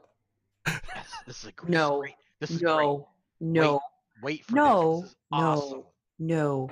No. Love this idea. No, I'm not. I'm gonna hate this idea. I already know I'm gonna hate the idea. Are you sure? Positive. Positive. You're positive. Yes. You don't think you'll like this idea? Absolutely not. Okay. Let the dwarves decide because they know probably the best way to handle this. Well, here's the idea. No.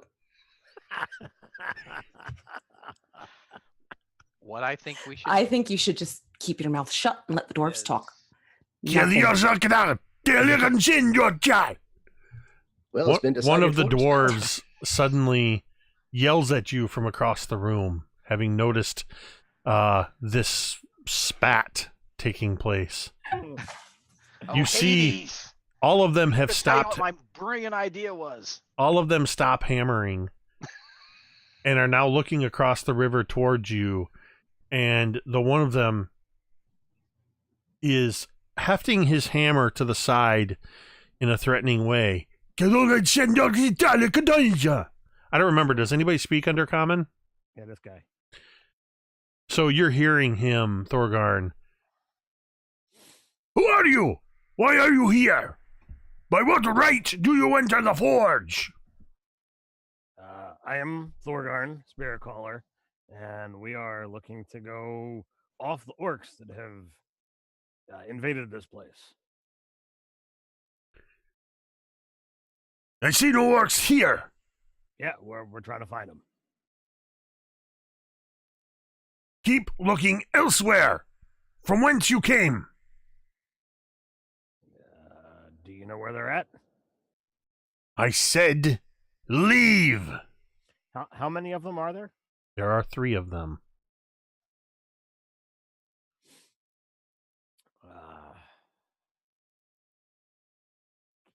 So guys, they're telling us that we should leave. They're saying there's clearly not any orcs here. At this That's what point, I was the trying to say. other 2 dwarves are now standing on, kind of flanking him, and they've got their hammers and they're just doing that thunk, thunk in the palm of their hands. So how far away are they? They are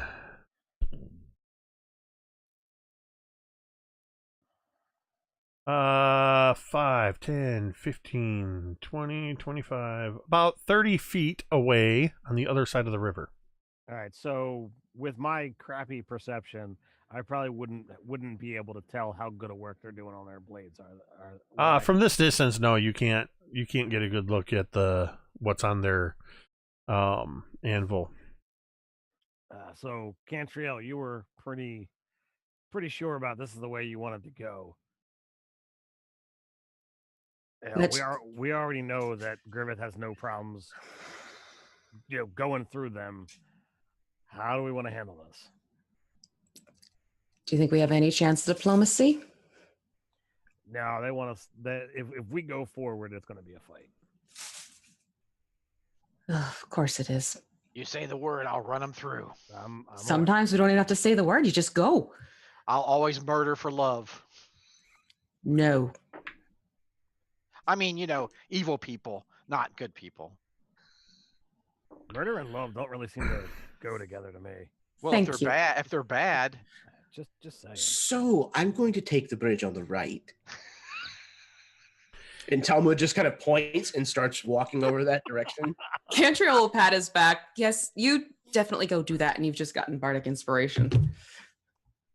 Fig, you notice that to the from that corner to your left, but right on the map, you see probably about the size of your foot, a brown rat kind of just scurrying around, nosing towards you.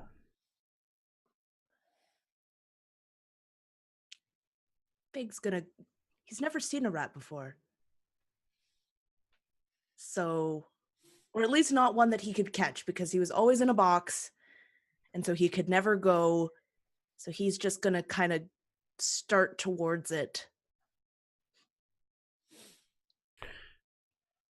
It kind of moves around some of the debris, and at your approach, it just sort of sits up on its hind paws, does this kind of...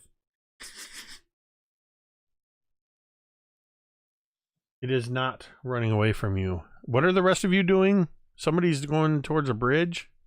Oh, yeah. Apparently, Jeremy and Scotty are, Talmud and Griveth are moving in across the bridges. Nope. I am moving to our side of the bridge just to basically plug it. Which way were you going? Screen right or screen Character left? right. Character right? So it would be the one on Screen the left left. of the map. Yeah. Okay. And where were you going, Griveth? I'll follow right behind Talmud. All right, well, then I guess I go to the other one. What you are doing is the opposite of what I told you to do. Well, apparently where we need to go is through here. What'd he say? You're going nowhere. He says that we're doing the opposite of what they want. I assume killing them is probably the opposite of what they want too. As he says you are going nowhere. Are you trying to catch the rat, Fig? Yeah. Fig is slowly stalking up on the rat. Make a perception check.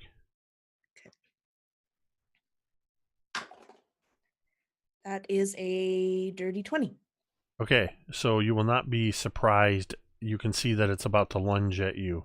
I would like you all to roll for initiative as you see all three Duragar double in size.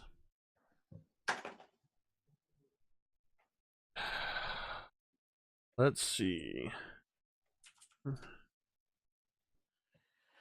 And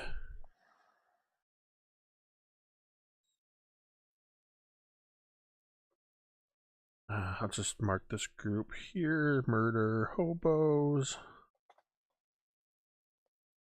Oh, sorry. Did I say that out loud?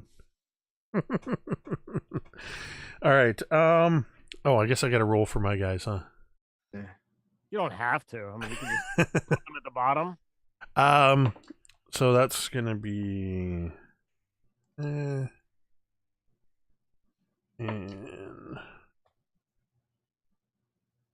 all right, Griveth, what you got? Shoot, sorry, I have 16. Fig. 19. Thorgarn. 11. Talmud. 17. And Cantriel. 15.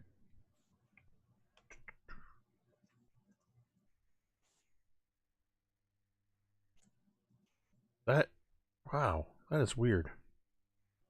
There's a almost a straight in the initiatives with what my folks got and your folks got. So, Big, you were going to go first, followed by Talmud, Cantriel. Wait. Yes. Yeah, you had a 15, right? So that would be, sorry, that would be Griveth third. Cantriel.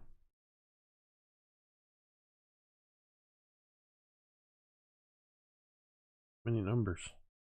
And Thorgarn. Thorgarn is last. All right. Fig. At this point, the rat kind of it does this to its nose, and then suddenly you notice it tense up as if it's about to leap. But you have the first action. Fig wants to jump onto the mouse to try and like cover it up. like just to try and catch it, kind of like a cat, like kind of pounce. Okay. We'll do this as a. This is going to be a grapple check, but I'm going to do it as contested dexterity rather than strength. Ooh, okay. So let's see what we got here. All right. I got a 5. Well, don't forget you have 54 domain dice. Oh, right. Domain Yeah. die. There's like 50 billion. I will use a domain die against this rat. Well, it's an important rat, isn't it? 16. Well, it's good you did because you rolled a 5. My rat rolled a 6. Oh, no. But now you absolutely pounce on this rat, and you now have it captured. Excellent. And it's just like a normal rat, right? It's not a huge rat or anything like that. It's not a quote unquote giant rat. It's just a rat that's very big. Like I said, it's about the size of your foot. No brain sticking out or any of that kind of crazy. It's not a cranium rat or. Yeah. You never know, okay? It's just a rat. It's a mimic rat. No, A rare rat. it's a rat. Okay. So, yeah. Great. So you now have a rat clutched in your Okay. hands, and you're sort of, I'm going to say because of the way you described the action that you are prone as well, Yep. because you pounced makes sense. onto it. All right, Talmud. So none of them have approached the bridges yet, right? All they did was hold their ground by their forge and double in size. I'm going to hold the bridge for now. So I'm going to hold my action and just stand on this end of the bridge with Gerta out, kind of leaning on the railing of the bridge and just kind of waiting, watching them. Okay. Sounds good. Griveth, what about you? And there it is. I have a feeling it's not the first time you've done it, but it's the first time I've caught it for I've been sure. pretty good about tonight, but I just did it. Okay. So I call on the power of Eldeth.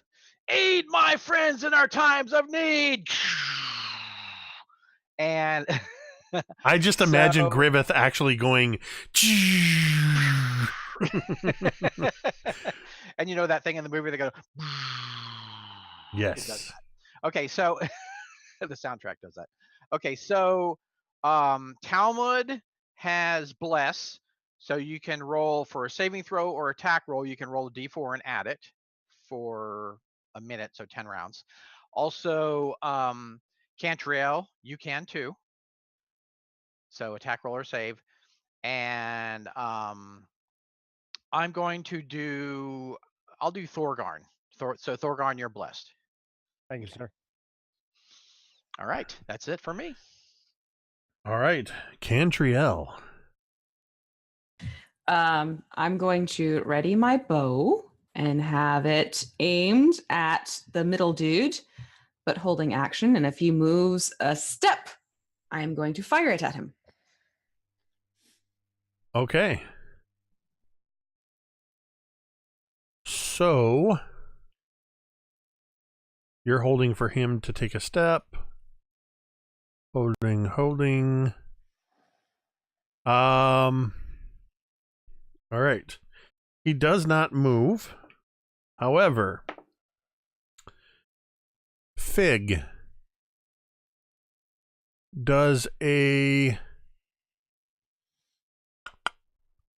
Yeah, I'm going to say a dirty 20 probably hits you. Mm-hmm. I think a dirty 20 hits any of these. Yeah. So you...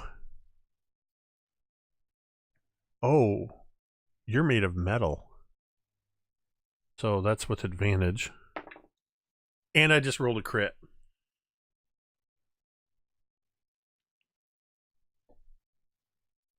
I see. Reroll. Make him roll again. Reroll. You're gonna undo my crit.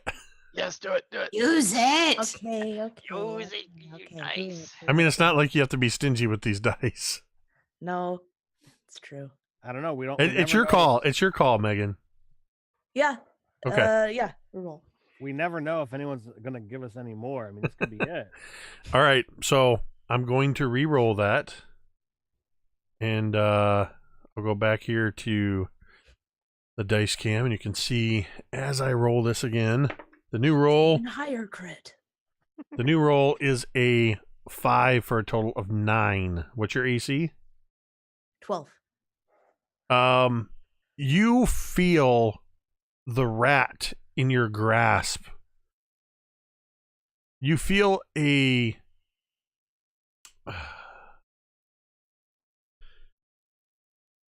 the word is escaping me that I want to say. You feel a sort of I guess a tickle of electricity that seems to arc out from this rat and through your body, but it doesn't hurt. It seems that whatever it was attempting to do, it just didn't surge properly. So that was a fail. The other two Durgar are going to... They're going to move on to the bridges. Were they supposed to go after me? No. I didn't tell you that there were two separate attack initiatives in there. This is where you discover that. Okay. No, so they're actually acting before you, then you will go. Sure. So the Durgar are going to move one to each bridge. So Talmud, I believe, was covering one. Who was covering the other one? Me. Okay. So they have enough, let's see, 5, 10, 15. Yep, they have enough movement to engage. As he moves into range, Talmud, your held action triggers. And I don't know if we've talked about this before, but I treat held actions as you're holding your entire turn. Okay. Unless you do other things and you specify, so you'll actually get more than just a single attack. You'll get your full range of attacks that you normally would. Perfect. But you've used your movement already to get to this position. Okay, but he has closed with me. Yes, absolutely. Okay. They've both moved into position onto these bridges to face off against each of you. But your attack triggers first. All right. So I will, as he's kind of stepping onto the end of the bridge, change the way that I'm holding Gerta and kind of raise her up and twirl her once so the head kind of spins. And then just as this Dwargar enters what I know is my like ranged of swing with Gerta, he's going to rear back and swing. Oh, I've got Bless on.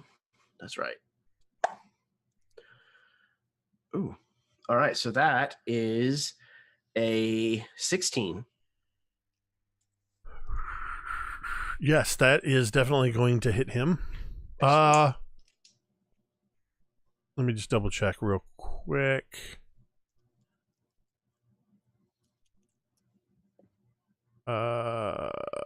Yeah, sorry. I wanted to make sure his AC didn't go up with the enlarge, but no, he's at a 16.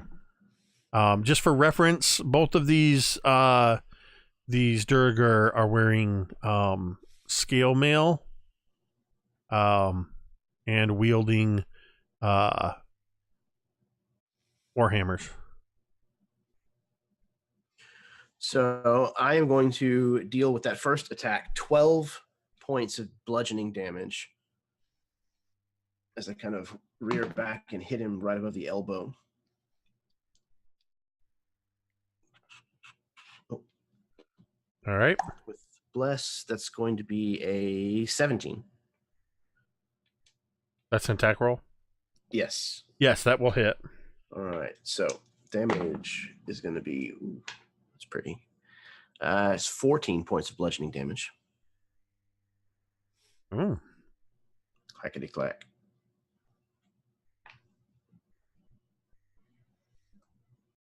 Okay.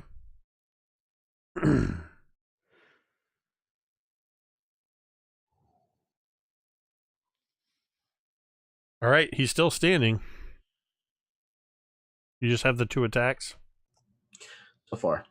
Actually, yeah. I'm barbarian, so that's all I get.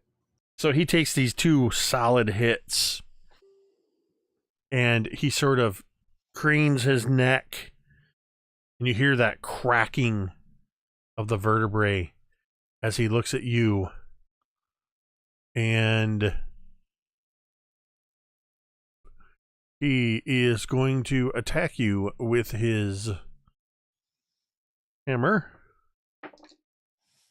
And that will be a 16 to hit. That will hit. Can I deflect it? Yes, because you specifically said that you went over with him. So you can use your, that's Sentinel, right? No, that's Guardian or something. Oh, that's right. Your Guardian. Yeah, protection, fighting style. Protection, yeah, thank you. Griveth suddenly just reaches in with his shield. It glances a blow. His hammer comes just, it actually casts sparks when it hits. And as it reverberates up, it kind of causes him to twist his body awkwardly, opening him up to an opportunity attack because that was a critical failure on the reroll, which you'd get a opportunity attack there, Talmud. I'll absolutely take it. I'll burn Take my it away reaction. there, my friend. Thank you very much. And he kind of slips inside the open guard, and he's going to spend a domain die because I can't ruin that opportunity. There we go. That's a lot better. 22. Oops. Yes, that is a hit. All right, so it's going to be 12 points of bludgeoning damage. All right. As he spins around and you just sort of bring Gerta up, you hear the sound of his jawbone shattering as he flips up over the edge of the bridge, crashes into the water, and is instantly carried away in the rapid current off to the east into this cavern that this river disappears into. Ironically, that's the end of his turn. Talmud turns to Griveth and kind of bangs Gerta on his shield. That's the way we do it. The other one that was engaged with Talmud, or nope, Thorgarn, closes in. Doosh, doosh, doosh. Warhammer raised. Are you... Okay, I thought that was another one. That was a 7. So that's going to be an 11 to hit Thorgarn, which I think is going to miss. He swings a little bit too early, and his Warhammer crashes against the edge of the bridge. And Thorgarn, it is your turn. All right, so I've got 3 attack rolls coming in at him. I've got 23, 17, 23. All 3 of those are hits. All right, so that is 6, 12, 16, 23, 26 points of damage.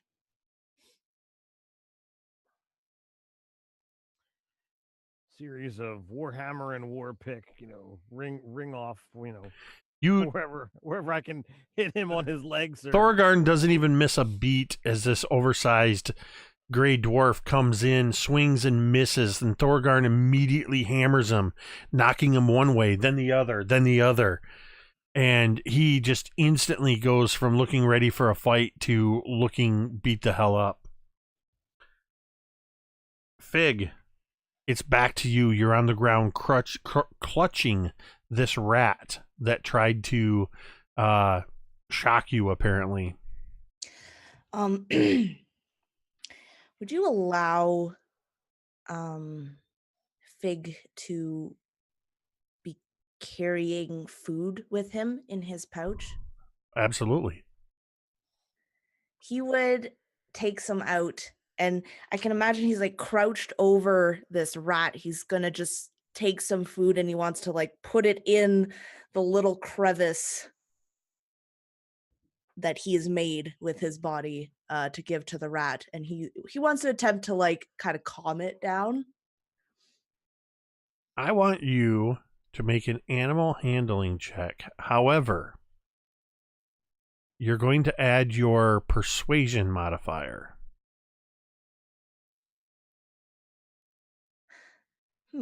All right. I'm not picking on you specifically. You just keep doing interesting things that I love it, because this is a unique way that you can use skill checks by making a persuasion check or a animal handling check, but using a different attribute. Yeah. So yes, animal handling with persuasion, charisma. I'm going to use a domain die. Hey, I don't mind any excuse to use my new animations. Okay, that's a 15. The rat squirms against your grasp and seems to be biting helplessly for a moment against your metal fingers. But when the food comes in, it stops and it seems to relax itself a little bit.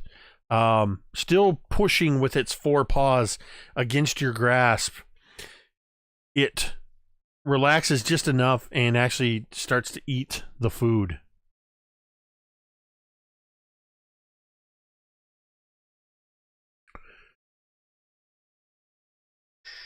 So you're going to stay kneeling on the ground with this rat, feeding it? Yep. Okay. I love it. Talmud. One dwarf, dark dwarf you have taken care of. There's the other one that still stands kind of over by the forge. What are you going to do? He, after having congratulated Griveth and thanking him, he turns around and looks at this dweller that's still at the forge, kind of puts his fingers on either side of the corners of his mouth and whistles like really loud, kind of echoes in this room. And when the dweller looks this direction, he points to his friend floating away and then like motions towards him. Here, pretty. He doesn't make any motion, but he looks at you and you can see him.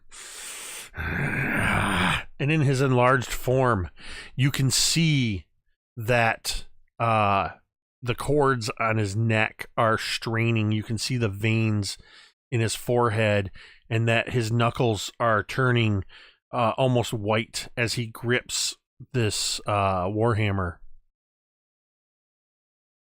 Anything else you're going to do? Any actions? I'm going to hold again. Very well. Quick question. You Yes. said he starts grabbing his weapon. Could Cantriel take that as a sign of aggression? Yeah, if you wanted to fire off your previous held shot at him, I will allow that. Okay, so does a 15 hit?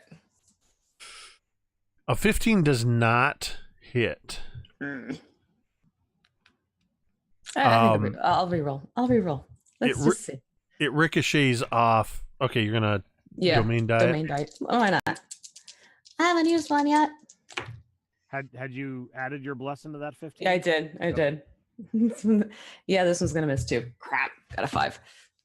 So yeah, as the arrow shoots across, it strikes a part of his. Actually, you know what? Yeah, it strikes his armor, and actually sort of ricochets off of his hammer, and just kind of disappears into the area of the furnace, possibly even burning up. Do you just have the one shot? Griveth. All right, so here's what I kind of imagine. We got Talmud standing there, looking vicious, ready to go. He's got Goethe ready. I'm kind of flanking or standing near him.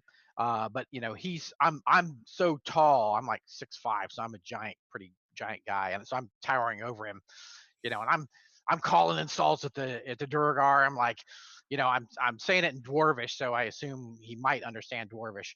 So I'm just like, yeah, big ugly thing, blah blah blah, this and that. Your mother was shorter than my friend, and then that kind of thing. So we've got to teach you some more vocabulary.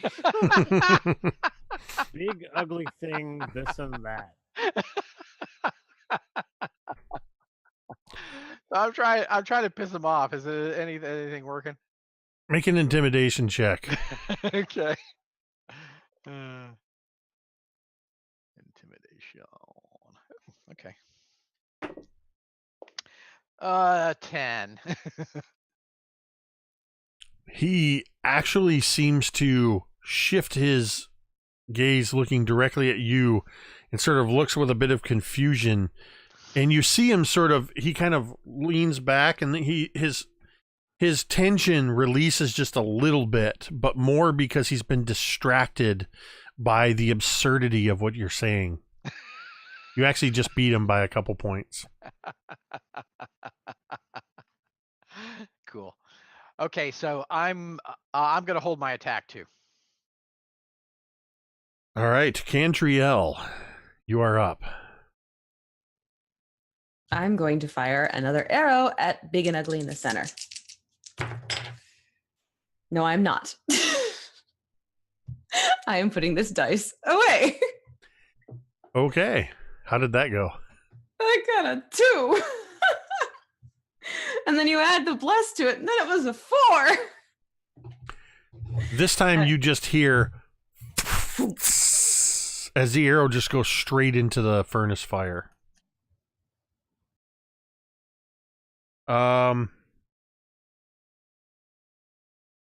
It's his turn. As he's looking at all of you, and he shifts his gaze with a kind of a away from Griveth back to you, Talmud. And he sort of, trying not to look like he's looking, he glances in the direction that the other Durgar went by way of river. And I need are you up on the bridge, or are you on the ground in front of the bridge? I imagine when I had to kind of step up to engage this thing that I probably took at least a couple of steps onto the bridge itself.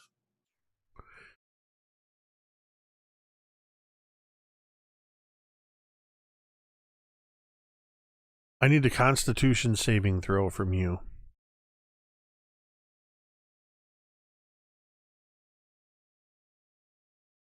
As he looks towards you, and in Dwarvish, he says, "I will break you." My con save is a 22, big fella. Okay. 3,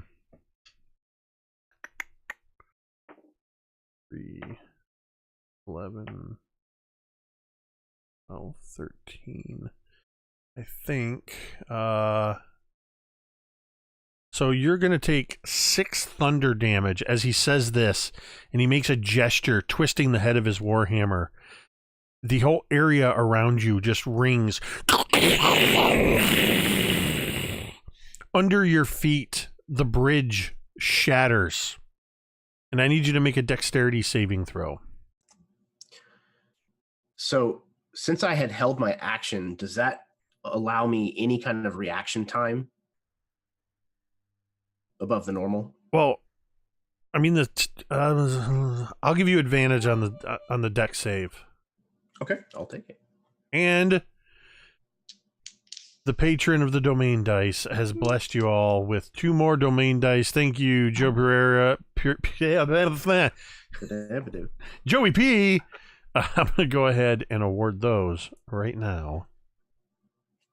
Okay. So yes, you're going to make a dexterity saving throw, and it's going to be at a advantage. And with the bless, that brings me up to another 22. Okay.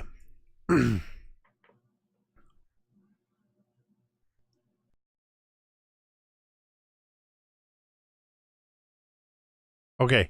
You, as the bridge collapses underneath you, you are able to instinctively just push away from it.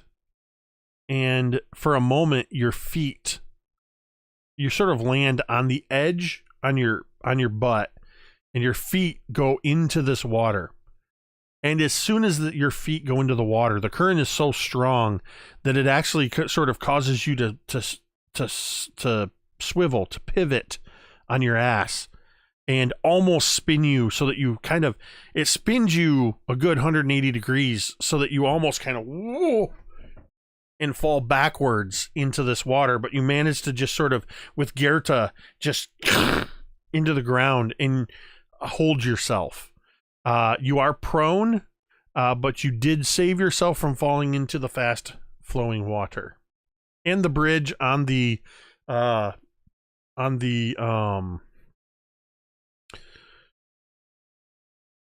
remind me which direction you went. You went character right.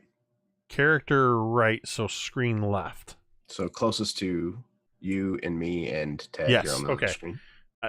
I had my you and Ted I had mixed up, but that's fine. It doesn't change anything. The water's still flowing in that direction.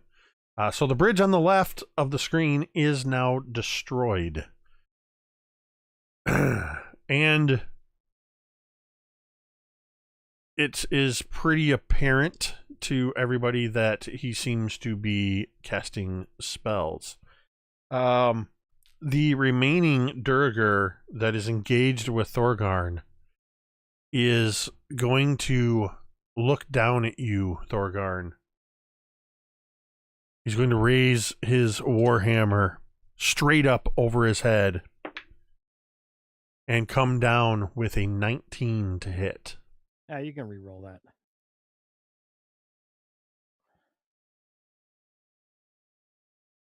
He's going to raise his warhammer over his head and come down with a 12 to hit. I just kind of, double tap it with the two weapons, knocking it askew. There's this, I picture it as you sort of just instinctively raise those weapons up in a cross, and there's just the three weapons collide, all three heads striking, and you all hear a sound similar to the hammer striking the anvil, but from over where Thorgarn is. Clang! As you hold off the Sturger's attack. And it is your turn now, Thorgarn. All right. So first attack is a dirty 20. Hit. It looks like the other two are probably going to miss. I'm doing some quick math here. Yeah, 12 misses, right? 12 is a miss. All right, so then I got one attack for 7 points of damage. What do you hit him with? It's coming in with Faithkeeper, the Warhammer. High or low? Low. Because I'm short. After that block, you just bring Faithkeeper down in an arc and sweep his legs. They sweep out from under him. His upper half crashes down into the bridge. He smacks his head with a sickening thud. There's just a quick splash of blood on the bridge, and his body is rapidly picked up by the fast-flowing water, and he is pulled into the current and washed away. So, having seen what transpired, I'm gonna take another further step back so that I am not anywhere near to be on the bridge, just in case Mr. Spellcaster over there wants to go boom boom again. All right, that takes us back to the top of the order. While all of this is going on, Fig is capturing a rat that she's attempting to befriend and is feeding it. What are you doing now, Fig? Fig is going to take another piece of food and slowly begin sitting up. I think at this point, Fig is kind of like looking over at what is going on, maybe for the first time, kind of noticing that there is something else happening. But everyone looks okay. So he's going to slowly start picking himself up, like, but he wants to hold the food out as he sits up. Just further trying to encourage the rat to stay. Make another animal handling check with your persuasion modifier. Okay. And do this at advantage. Ooh. Okay. All right, that's a 15. The rat seems to be no longer resisting and is just eagerly taking any food that you are offering to it. That is a success. Fig seems very pleased with himself. While Fig feeds the rat, Talmud, what are you going to do? Talmud is scrambling his way kind of back onto the bank of this like rapid river, kind of as he was almost swept downstream, and kind of gets to his feet with a little bit of help of kind of leaning on Griveth, and kind of gets up and he starts running for the other bridge, not making it too terribly far, but at least making it as far as Fig. And like as he's running past Fig, he's shaking his head. Fig, what in the 9 hells are you doing? We need your help.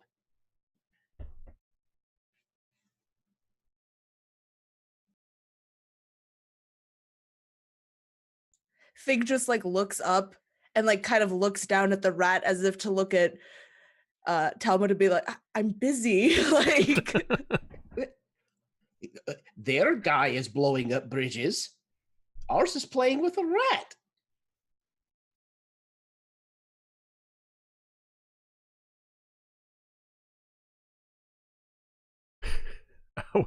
Is that your turn, Talmud? That's it in totality. Well, I guess all I did was stand up, so I'll dash at least as far as the start of the second bridge, if I make it that far. Let's see. Let's take a look at the map real quick. You were there. So basically, he's trying to get to me. Yeah. And you have a speed of 35 normally. So you used so I ate half of that standing up. Used half of that to stand up, then you're gonna dash. Yeah, you can make it over there. Yeah, I imagine I just come up behind Thorgarn. All right, Griveth. All right. So I see this close call that just almost happened to Talmud, the bridge shattering under this spell. Then I finally realize what is going on. I don't know what is going on with Fig, but I glance in its direction and I'm like, Thorgarn, can you tell your toy that we're under attack? We need help. Wind it up or whatever you gotta do. Again, not a toy. He's a he. Ask him yourself. So I'm gonna move over towards the other bridge, but I'm also gonna pull. Now I have 2 attacks. I have javelins? Can I throw 2 javelins with 2 attacks? Yes. Okay. Yes, you can. So I'm not doing the double move like Talmud, but I'm moving over to the other bridge. So I'm going, unless the giant got lodged in the stream and I could walk over the giant. No, he got pulled down this is fast moving water. Okay. And he got pulled through very quickly. So he's not big enough to block the stream or anything. No. Okay. No, I mean, if he were like a human size that had enlarged, maybe, but he was a dwarf that enlarged to about the size of a human. Oh, gotcha. Okay. Oh, I thought they were more like ogre size. They're not. Nope. More like human size. No, Oh, they okay, just basically double in size. Oh, okay. Gotcha. Okay. Yeah, that's true. That's right. Okay, so I am I'm heading over that way, but I'm checking a couple of javelins on the way. All right. So let's see what I got here. I gotta roll that. See what my bonus is here. All right. First roll is a 24. A hit. That's 7 points of damage. Next roll is a 19. And a hit. That is 5 points of damage.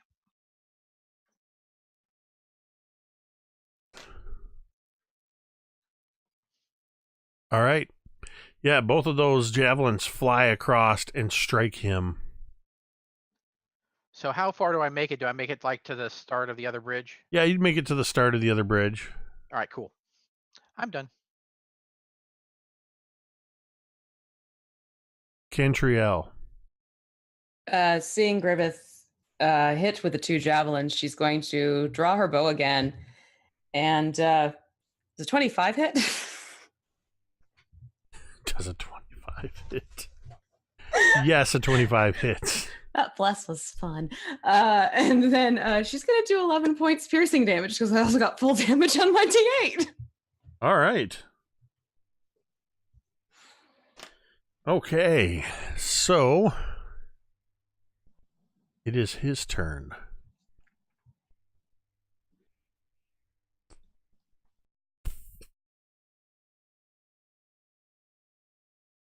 It is,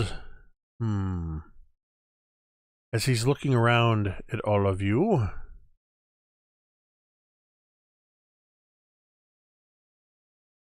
yeah.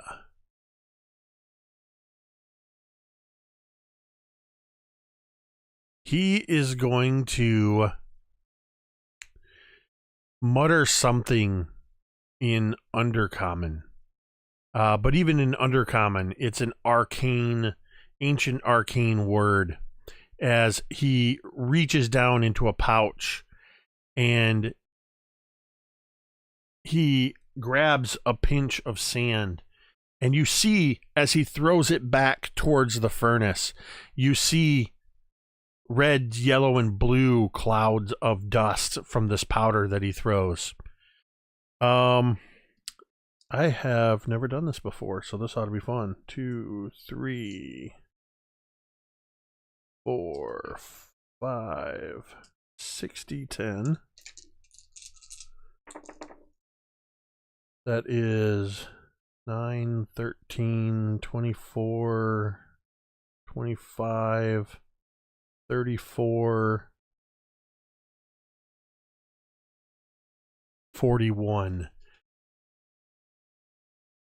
How many? Everybody sound off with your hit points. Counting temporary. Or actually, let me say this. Does anybody have 41 points or less in hit points? All right, Fig.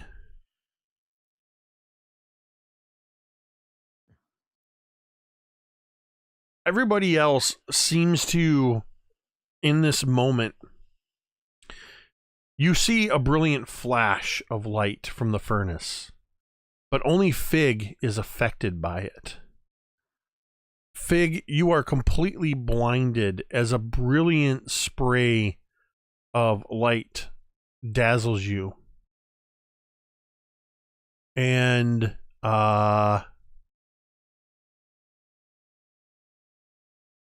yep. That's all that happens. So you thought I was rolling 60-10 of damage. Yeah, so you are completely blinded until the end of your next turn. And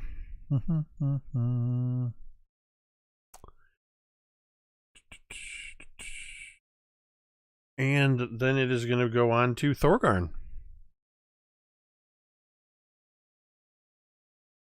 How far away is he? You are still at the edge of the bridge. Yes, sir. 5, 10, 15, 20, about 25 feet. All right, I will charge. D4. All right, so that is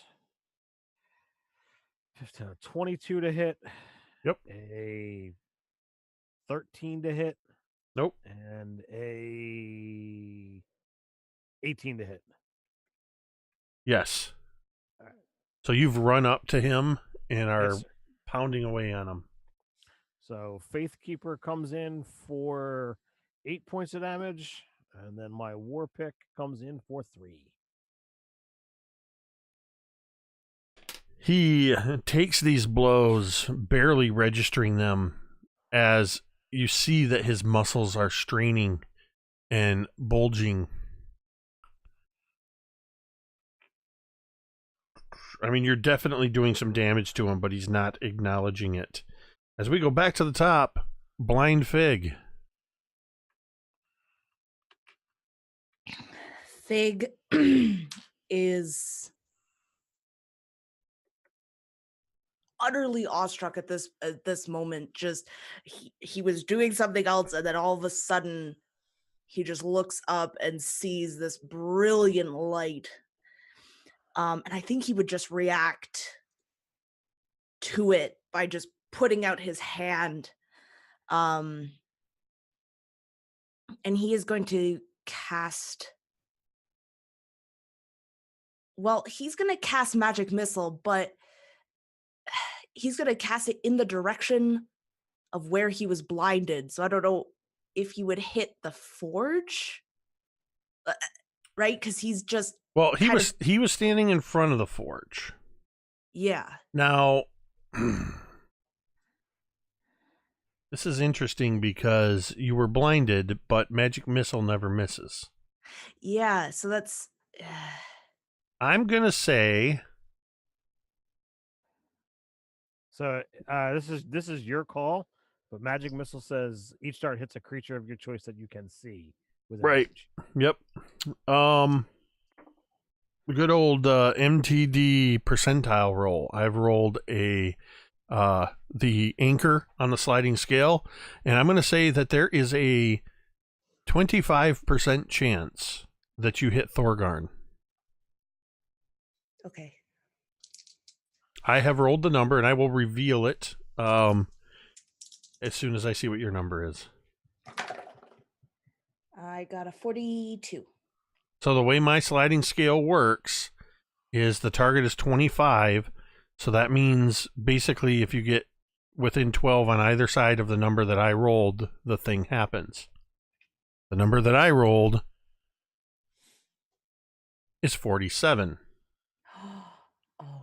So roll your magic missile damage against Thorgarn. Thanks, friend. Sorry. Griveth's gonna have a heyday with this one.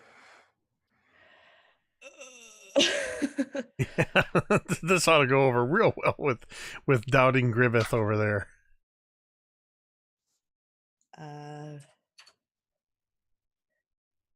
Sorry, that was just at the first level. Yeah. So that's going to be 12 points of damage. Out of nowhere, 3 streaks of magical energy slam into you, Thorgarn. No. But, Fig, you have no idea what you've just done.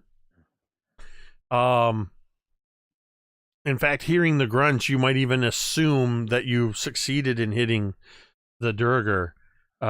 Talmud. Talmud yells back, "No, Fig, not us, him!"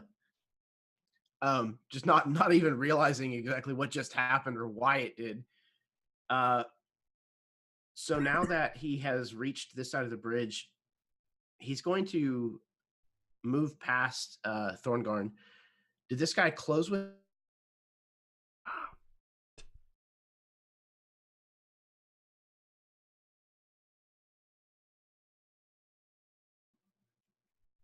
It's hiccuping for me. All right, you guys back? Yep.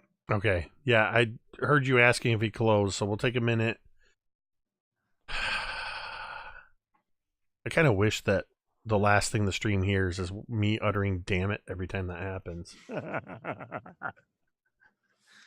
This is the start of my turn. This is where they lost it. Yeah, I'm definitely going to troubleshoot this. You know, I'm going to have to see what I can do tomorrow when I get home. Because this has the potential to this would affect our game as well, Ted. Yeah, that would be very, very sad. But it would also be on par. It would also be on par with before I started producing the stream too. That is true. That's not a dig. I mean, that's just saying a fact. We had notorious connection issues previously. Yeah, and he's not really thrilled about that part, sadly. So I'm going to I'll research that during the day tomorrow. So I should be able to hopefully have a fix for it. All right, I think we're back. Yes, Jeremy, I did wind up closing with him. So okay, yeah. So Thorgarn closed with the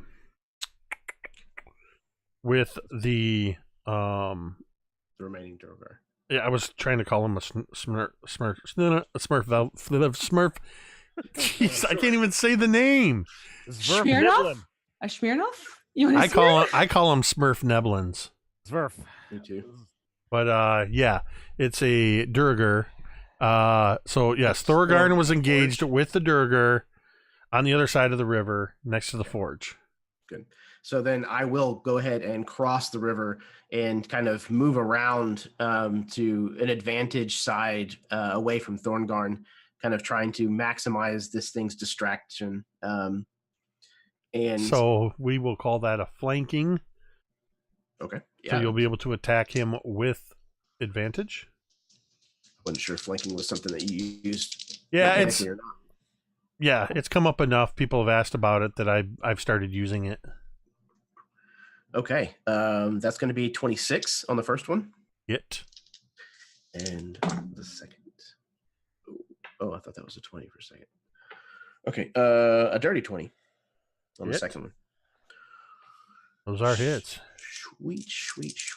All right. The first one's damage is going to be 11 points of bludgeoning, and the second, 10 points of bludgeoning. All right. So 21 total.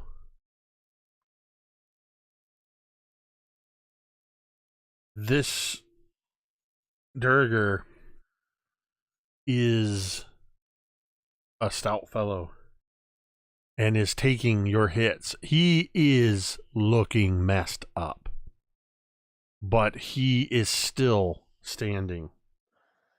Griveth, what are you going to do about that? Well, first,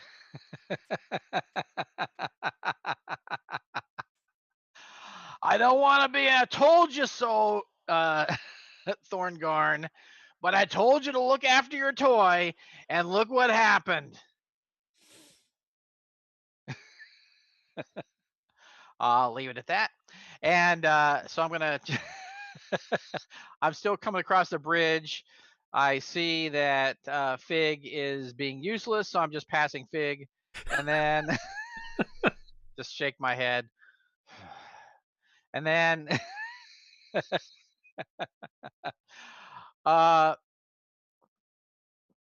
also, the rat has jumped out of her pack, and I accidentally step on it and squish it as I rush past. The rat's a little bit bigger than something you could just easily step on. I'm a pretty big dude. I'm 6'5". Actually, I don't think the rat was in her pack anyway. It was in her hand. Oh, okay. Well, she dropped it out of her hand, and I stepped on it. just My mistake. as a point of note, as you're trying to step on the rat. I'm not trying. I just accidentally do. No, I mean, as you're trying to make this happen. Yeah. You're nowhere near Fig. Oh, I'm not? No, you guys are. Oh wait, Oh. that's right. Hold on. I'm mixed up I again. didn't double move. No. I'm mixed up again on where you guys are. But the rat is actually pretty secure in Fig's grasp. Okay. So as much as you want to step on this rat, this is no ordinary rat. Oh, I see. I got you. Okay. Okay. So I rush past, not stepping on the rat, and I can't make it into combat, right? Yeah, you can. Oh, I can? Okay, cool. All right, I am going to bolster my good friend Talmud up there, and I'm going to lay the smackdown with Sir Bradford's honor. Let's end this. That is 20. Dirty or natural? Dirty. Okay. Yeah, that's a hit. Nice. Sorry, let me see something. Okay.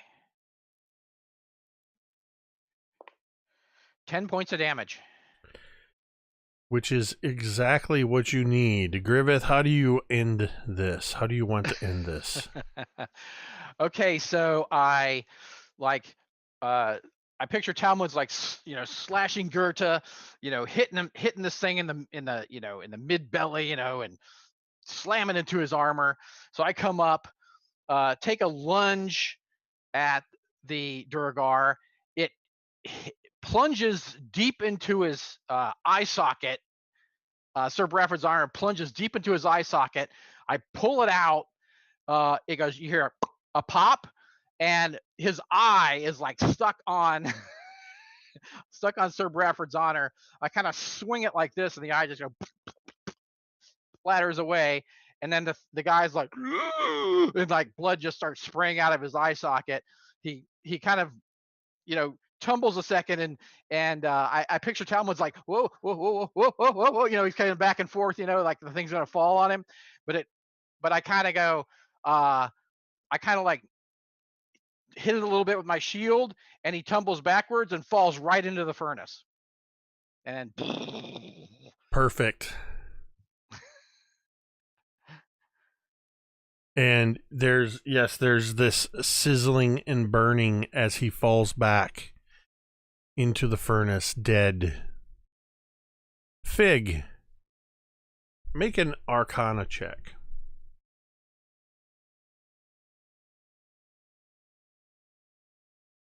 Have that. That is a 16. As you're holding on to this rat, two things happen at once. You sense that there's something different about this creature. While for all intents and purposes, it looks like a living organism and acts like a living organism, you realize that it is imbued with arcane magics.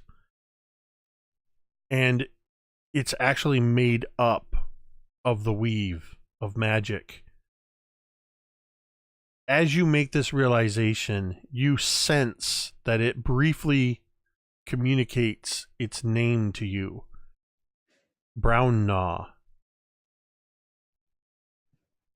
As it disappears from your grasp, as the Durgar dies and his familiar dissipates. Did you realize that this rat was a familiar to the Durgar? But you have learned this particular rat's name. Brown Gnaw. All right, you've slain the enemies in this area. Ted, I believe you have a line once all enemies are dead.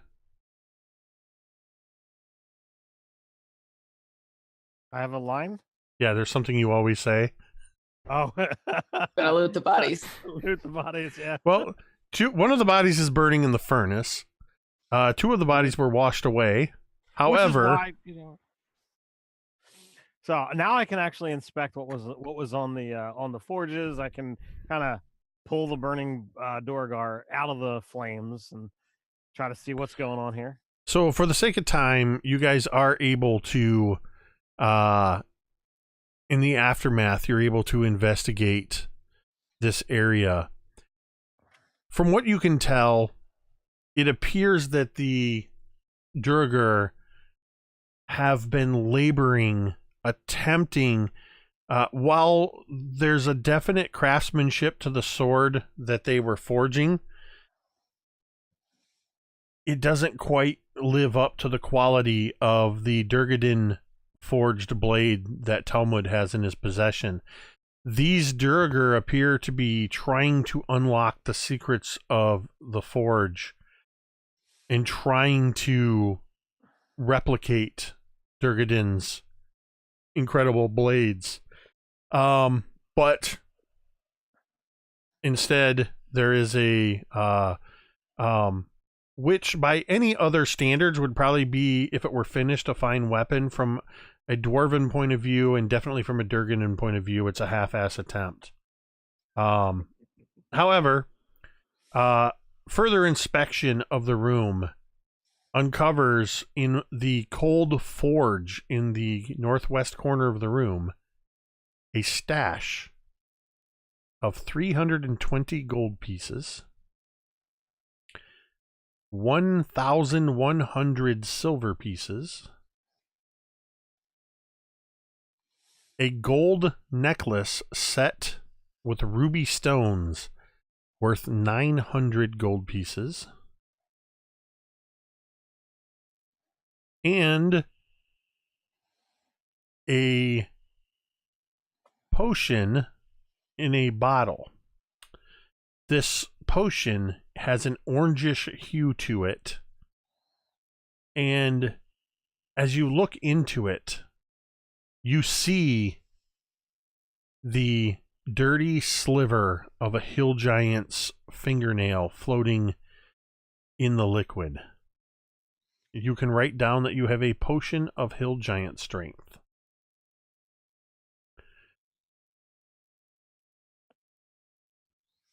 All of you here from the east, from the direction that this water is flowing, from which you can, now that the sounds of battle has worn off, you actually can hear the sound, this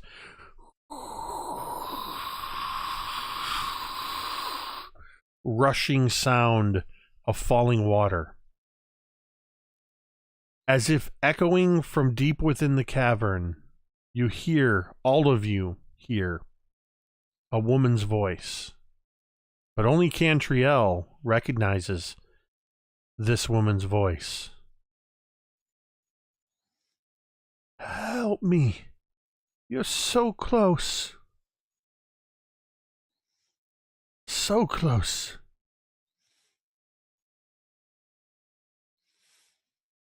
Be careful. The night has wings. And that is where we are going to end tonight's session. Jeremy, I almost accidentally went into help me, which if you've ever watched, or if you haven't, you need to head over to Erasmus Expeditions. We just played in Momentum, Fragments, and Whispers last night, and there's these thing called Carnage Hounds. You would understand it. But no, Cantriel, once again, you hear your mother's voice. The rest of you have heard this voice now, and none of you know whose it is, but it is a woman's voice. That was fun. I like, from my perspective as a DM, I like being put in this point. I mentioned, I think before we went live from the break, that this was interesting in that with literally 5 doors in the room you guys were in, there was something exciting in every direction. For me, I think there would have been neat things uncovered in any direction. And and when you chose this direction, then I'm put in this challenging point of my friggin' Durger caster never got to move a single pace because you guys put a hurting on him. They attempted to do some things to you guys, and Jeremy, if you had failed that dexterity saving throw, it could have been very, very bad for you. I'm not saying that we would have seen that we necessarily would have seen this, but I wouldn't have minded using the animation. I don't want to kill you. I don't want to kill Talmud. But yeah, you guys are getting deeper and deeper into Kundrakar. So And there's in the room where we fought the Sturges, there was a waterfall, right? Yes. So we're seeing some possible linkages here. Well, keep in mind that was further west and up. Okay. But I think it's fair to say that the water from there, where you encountered the Sturges, the direction that was flowing, this is likely a continuation of this underground stream. Right. So, like I said, possible linkages. Yep. Imagine that. A bunch of caverns and rivers linked in an underground dungeon. I really like the very peculiar approach to a combat encounter by Fig when presented with a rat. That was really interesting. You're killing me here, Fig. I'm going to bat for you. I'm doing everything I can, and every turn, oh, let me go this way. It's adorable. Don't stop it. Oh no, No. I completely agree. This is awesome. I just feel like Fig doesn't know, like. But yeah, no, you're like that. You're like the older brother who has like the really dorky younger brother that he has to keep standing up for. But the dorky younger brother won't stop bringing his Pokemon cards to school, even though. Just to address a question in the chat, IRL Jumpy Wizard was questioning whether or not Fig would have gained his sight back. He would have, but a full round hadn't gone by yet. At the point where only about a half a round had gone by since he'd been blinded. But he would have gotten his sight back at the end of that turn. So I just want to say a tremendous thank you to everybody in the audience, especially continuing to return after these couple of interruptions we've had. I will get to the bottom of this, but thank you for sticking around, coming back. MVP shout outs to Dice Patron, Domain Dice Patron, Joe Pereira in 1974, who is at the top of the leaderboard, having cheered 4,000 bits tonight. Personally responsible for, what is that? 8 domain dice for you guys tonight. But not to outdo what Jason, JT D&D DM, dropped those 1,500 bits. We had a couple subscriptions. We had a tip from Starin19 who jumped in there. Skellington Jr. upgraded to a tier 1, or gifted a tier 1 sub. We were up over, I think we were at 52 at one point, domain dice. So thank you to everybody who contributes that. Obviously, it helps the players to alter their destiny, but you're also helping to support the channel, which lets me do cool things with, for instance, support of the channel allowed me to buy a stream deck, which lets me do cool things like this and instantly TPK the party at the end of a session, but also use my divine influence to instantly heal them all. I will never get tired of this. Unless I have to actually push that button because one of you dies, then I'm actually going to be sad.